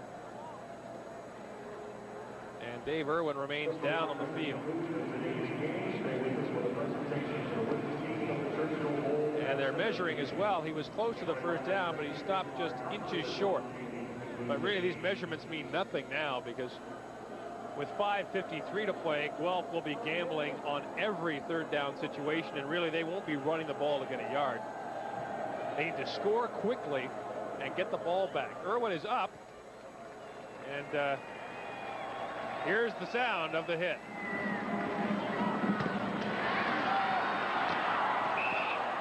Ouch. No thank you. Dave Irwin actually headed for the Queens sideline at first. He was then directed to his own bench. And as he gingerly makes his way off the field, well, conserving precious seconds, goes right to the line, and as soon as play is blown back in, Wally Gabler Jr. will take the snap. And Gabler just goes straight ahead to get the 1st down. think Queens was expecting that. No, that's just a tap and go. That's just between the quarterback and the center. As soon as Wally Gabler puts his hand up underneath there, the center snaps the ball. There are no signals called at all.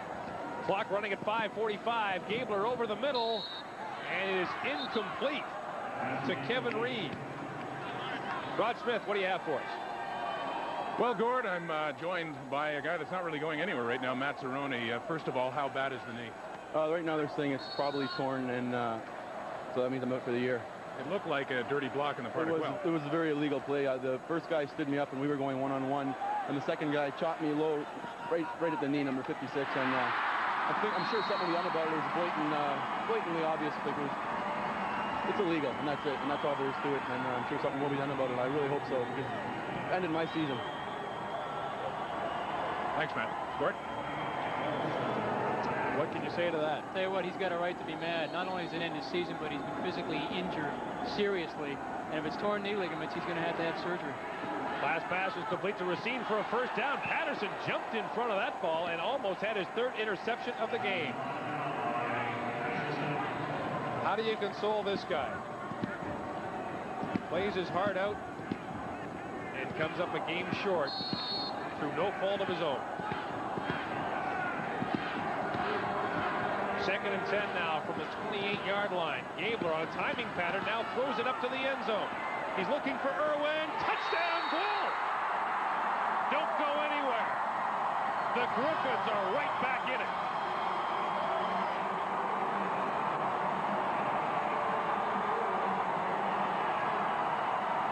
Wally Gabler with the guts of a burglar stands up, throws it up, and Dave Irwin has the touchdown reception. The patience that Gabler shows here is truly outstanding, realizing he's not there waiting to the last moment. And the key to this is he throws the ball so high. See, it just drops right in there. The coverage by McCormick was pretty good, but the ball falls right out of the sky, straight down. And Dave Irwin comes up with a great catch. The convert pulls Guelph within a touchdown. 23-16. We got a great finish coming up. Take a look at Dave Irwin's eyes. The ball is in the air, and that's exactly when it has to be thrown. You know, there's an old adage, when he's even, he's leaving, and Dave Irwin was leaving right there and coming down with a big catch.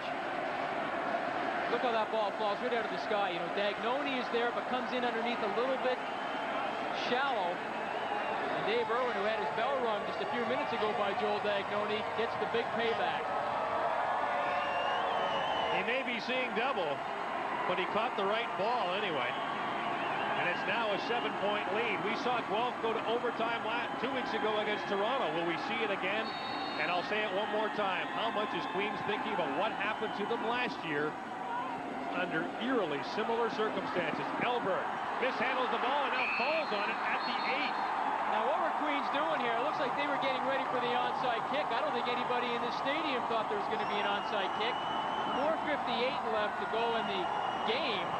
There's plenty of time to kick the ball down the field and get back. Elberg can't find the handle, but wisely gets back to it and scoops it in. The Queens are starting now on their own 8.5-yard line. Now, if the Guelph defense comes up with a good stand, you can almost guarantee they'll start their next possession inside Queens territory. And poor Doug Hargraves, it's like watching a bad movie twice. Yeah, it's nail-biting time for Doug right now as he tries to force a smile. 1st and 10 from the 8. Elberg. No running room this time. Jumping into the play, Mike O'Shea, Steve McKee, and Rob McRae. Wally Gabler Jr. directs a 6-play, 75-yard drive, and again, it takes just 2.5 minutes. Dave Irwin hauls it in from 23 yards out to bring us where we are now. 4:15 to play. Queens leading 23-16. And you know, Tim Pendergast, I'm sure that he's going to take it on his own shoulders right now to try and make something happen. Gain was 2 at 2nd and 8. Pendergast will throw. Time. And it is incomplete. Looking there for Rob Weir.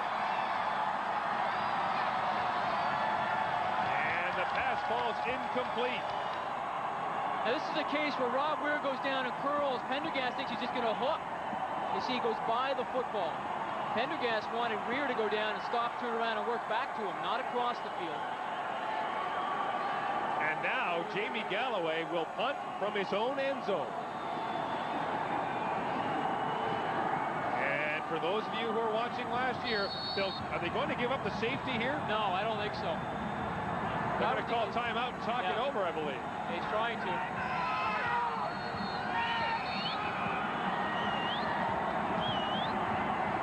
And the player ran on the field to call timeout. Bursting onto the field was Jamie Lewin. And now timeout has been called. Can you do that? Can you send the player on the field to call timeout? I didn't think you could once the gate was up, but I guess they got away with one here.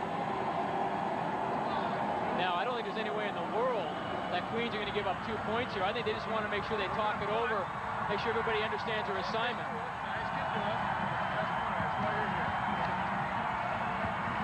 As I started to mention a moment ago, for those of you who were watching last year, you'll remember well, especially if you're a Queens fan, the snap that went over Jamie Galloway's head.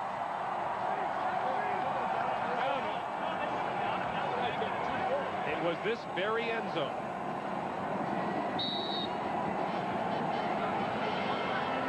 And I'm sure Queens would dearly love to put those memories to rest, but right now, they're a living ghost. 10 men on the line for Guelph. The snap to Galloway is good, and he gets a low end-over-end punt away. And falling down is Heron Tate. The ball bounces all the way into Guelph territory at the 45 to Gravio. Dragged down immediately. An enormous play as Heron Tate fell on the turf. Come on now! And the result is a first down at the 38-yard line. And, you know, Gord, you're talking a difference here, probably about 40 yards if he catches this on the fly. It bounces now back 25 yards. If he had taken it in the air, he might have got upfield maybe 10 yards because it was a low punt. It's a difference of 27 yards. First and 10 from the 38, 3:20 to play. Guelph has the ball, and the pass is over the head of Trevor Racine. Here's another look, Jamie. He just stumbled. Yeah, he just kind of catches his feet on the turf. And now that ball takes a Queens bounce to Gravio.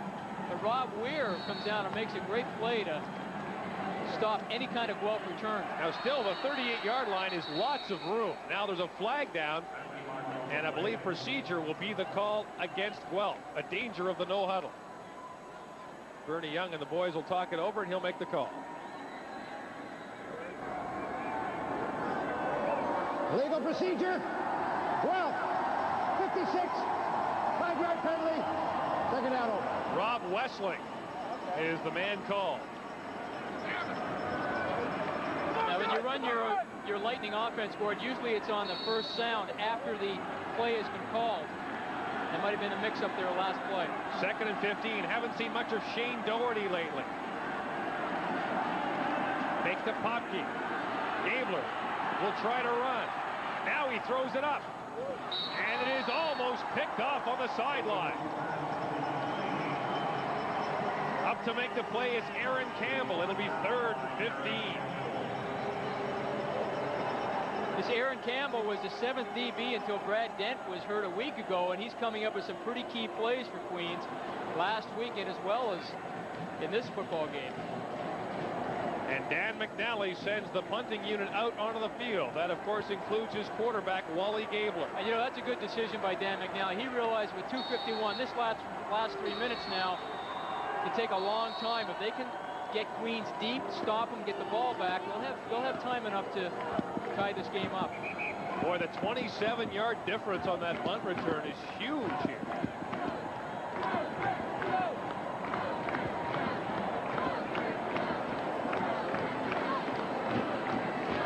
And now Bernie Young wants to talk it over. We may have a clock problem here.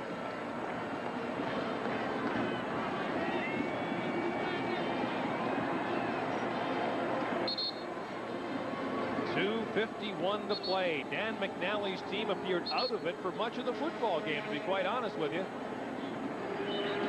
But, you know, the kind of attack that he has in that Guelph offense, that throwing the ball down the field, you're really never out of it. He's shown so far today. So Gabler is back in punt formation. Would you dare fake one here? High snap, and he punts it away. A low spiraling kick. Taken there by Steve Jovic. A flag is down. It may be an illegal block against Queens.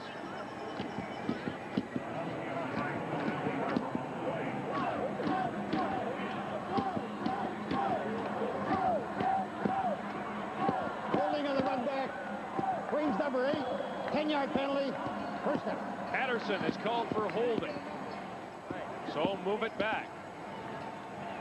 It'll be a first down from the 37. With number 8 in the left of your screen in the corner.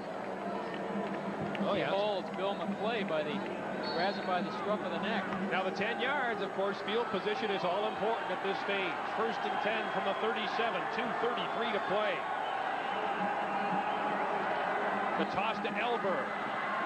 Gets away from the early penetration, but doesn't get much. An outstanding defensive play is turned in by Chuck Osman, who has been tracking down Brad Elberg all day. You know, their secondary people, Guelph secondary people, do a great job of filling on the run.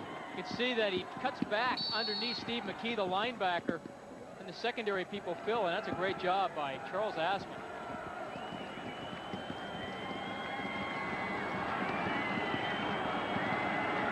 Game was 3 and a second and 7.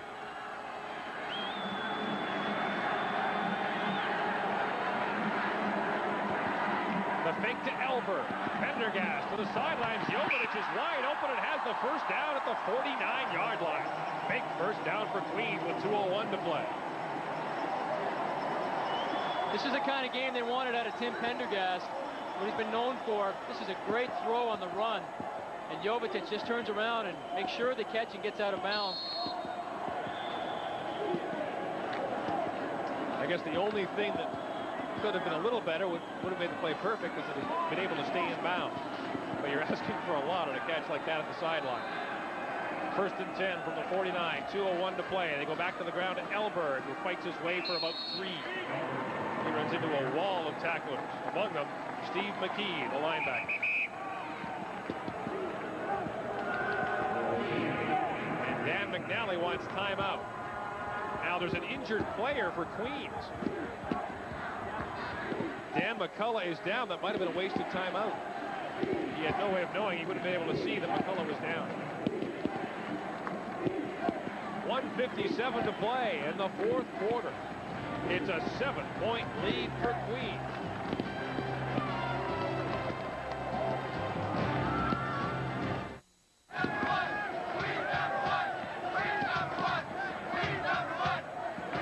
Maybe, but not just yet. 1:57 to play, and they're talking it over on the Guelph sideline. I started to go, it was run, so I just left it, you know, and I came out. I should try to blitz. Yeah. I know, underneath covers will give us it's too much of a run fake. You know, it's this point of the game, it's done. Peter's got to really anchor for us. He's got to get upfield on base number 1. Okay. If we go split like that, he's got to get up and down field, right? Base cover. Okay, under 15, 16 here. Yeah. Okay, let's get another DP in. Let's make it. Okay, yeah. Okay. That's Bob Mullins, the defensive coordinator for Queens, talking, but you saw that Dan McNally was talking to Steve McKee, linebacker, talking about in that last pass play that Guelph are starting to gamble here a little bit. This is uncharacteristic of them, but given the situation in the football game, they got to start to bring people and get them into Tim Pendergast's face. 2nd and 7. Elberg turns back inside, and he will not be close to the first down. Elberg tried to bounce it back inside, but couldn't get much. As a nice job defensively is turned in by linebacker Darrell Boyd. So Guelph will get the ball back. In what kind of field position?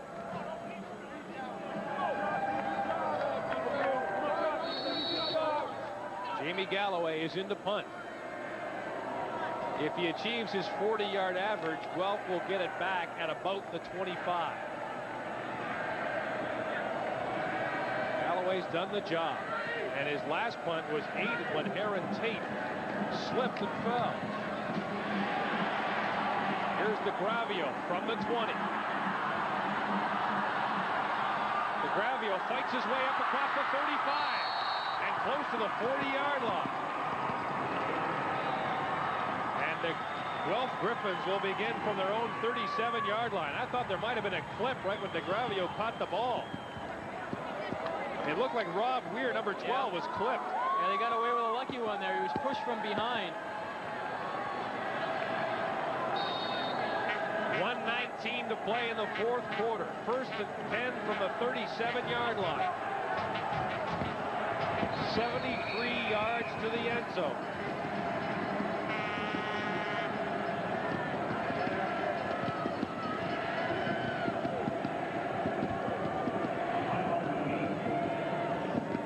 And now I believe we have a timeout on the Queens sideline.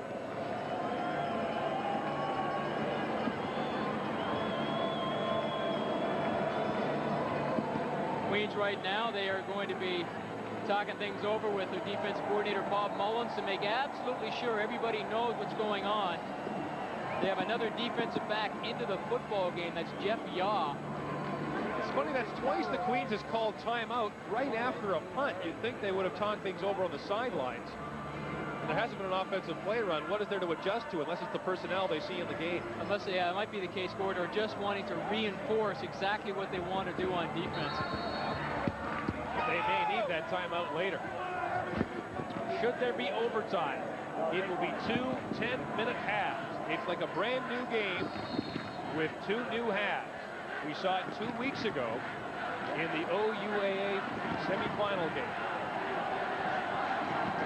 Only once before has the Churchill Bowl gone to overtime.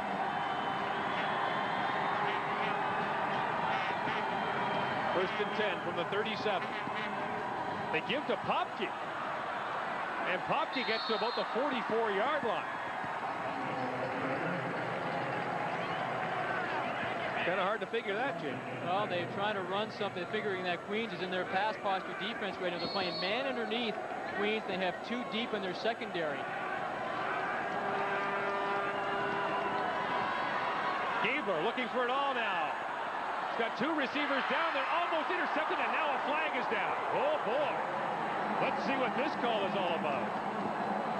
This could be the game right here. Well, now remember, it's only a 15-yard penalty. So it's not on where the infraction took place. Still, 15 yards is enormous, and Guelph is indicating the call is against Queens.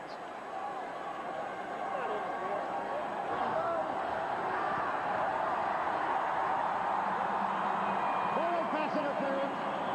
Queens number 8. 15-yard penalty. Oh, my. First down at the 51. Boy, I tell you what, I think that's, you know, the ball has been touched by the time that James Patterson touches Irwin. Maybe they're calling for face guarding, but the ball's touched now. Now he's hit. First and 10 from the 51. Gabler to throw.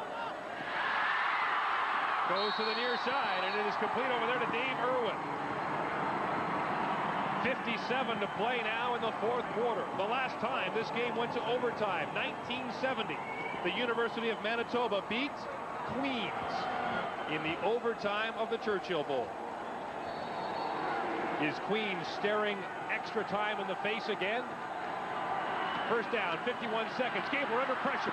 Now gets to the sideline and throws it away. No flag.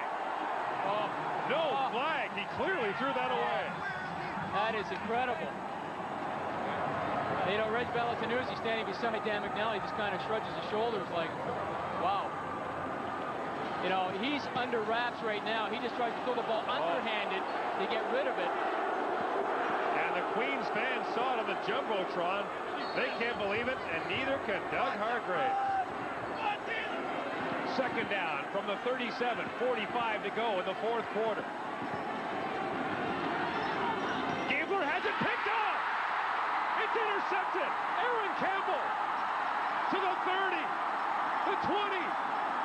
Dragged out at the 8-yard line, but this game is over. A 66-yard return. The Guelph Gryphons threw it out to the flat. Aaron Campbell picked it up. Took it 66 yards. There will be no overtime. There will be no comeback. The Queens Golden Gaels are going to the Vanier Cup. And I want to ask Doug Hargraves, why is this guy your 7th defensive back, Aaron Campbell? The game last week, a key interception in that football game against Bishops. Now he comes up with the biggest one this year. Steps in front, one-handed, makes a secure catch, and now it's a foot race. Aaron Campbell out of Crestwood Secondary School in Peterborough. Rob Hopke hauls him out of bounds. They've had to overcome history, a tough football team, and dare we say some bad officiating. But the Golden Gaels, thanks to Aaron Campbell, have the ball with 33 seconds to play, and barring something absolutely incredible, the Queens Golden Gaels will be back here next week. First and goal from the 8. Brad Elberg. All he wants to do right now is just stay in bounds. Aaron Campbell with the interception. And on the other side,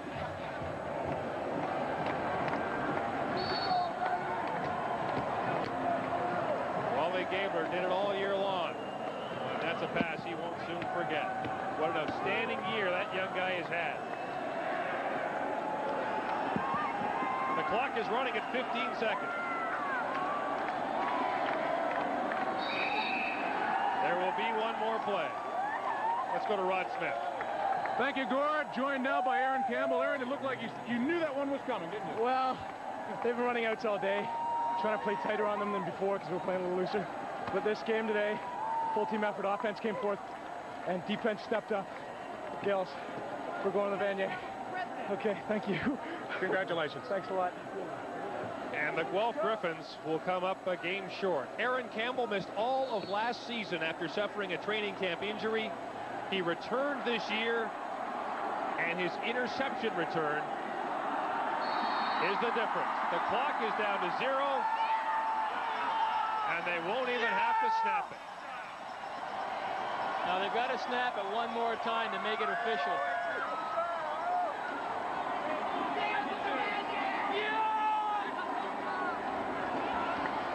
I believe they called delay of game against Guelph. This is merely a formality. There is no time left on the clock, but they'll want to make absolutely sure. Wally Gabler Jr.'s dad played for 3 teams in the CFL. And I'll tell you what, he's got nothing to hang his head for. He's quite a competitor, and he gave it his all this afternoon. If not for him, Guelph might not even have made the playoffs. You know, you look at the overtime game against Toronto, he engineered a drive in the last couple of minutes.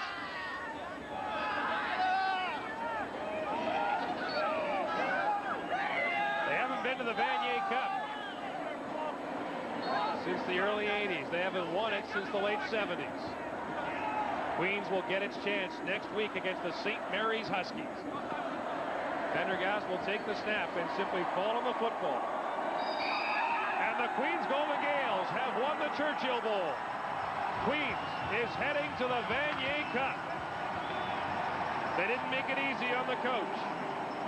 Well, put up a heck of a fight. But the Churchill Bowl is heading to Kingston. And that means the Golden Gaels are coming here next week.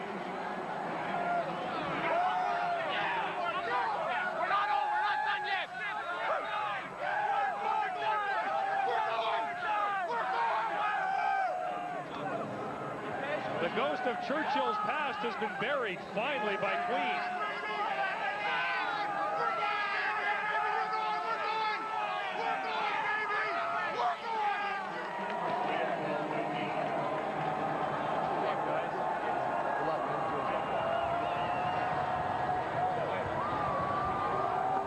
Brad Elberg congratulating the Guelph Gryphons.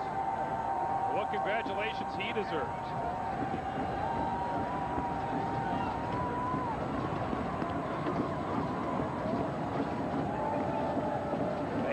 Since 1974, but this was one for the ages. You just knew it was going to come down to the final moments, and appropriately enough, another big play was Jamie Galloway with the punt from the end zone. And I really think today the difference for Queens offensively was Tim Pendergast finally managing to put a game together this year that he can, I'm sure, feel very proud of, getting back into that groove. But, you know, you look at Guelph, you know, they had a great year this year. They didn't make the playoffs the last 2 seasons. This year they managed to make it into the playoffs. Beat U of T in a very exciting overtime game. Knocked off Western last week in a big game. And just 7 points away from tying this one up. And the Queens Golden Gaels started this season off not on a very good note, losing the second game of the year to Bishops by a big score.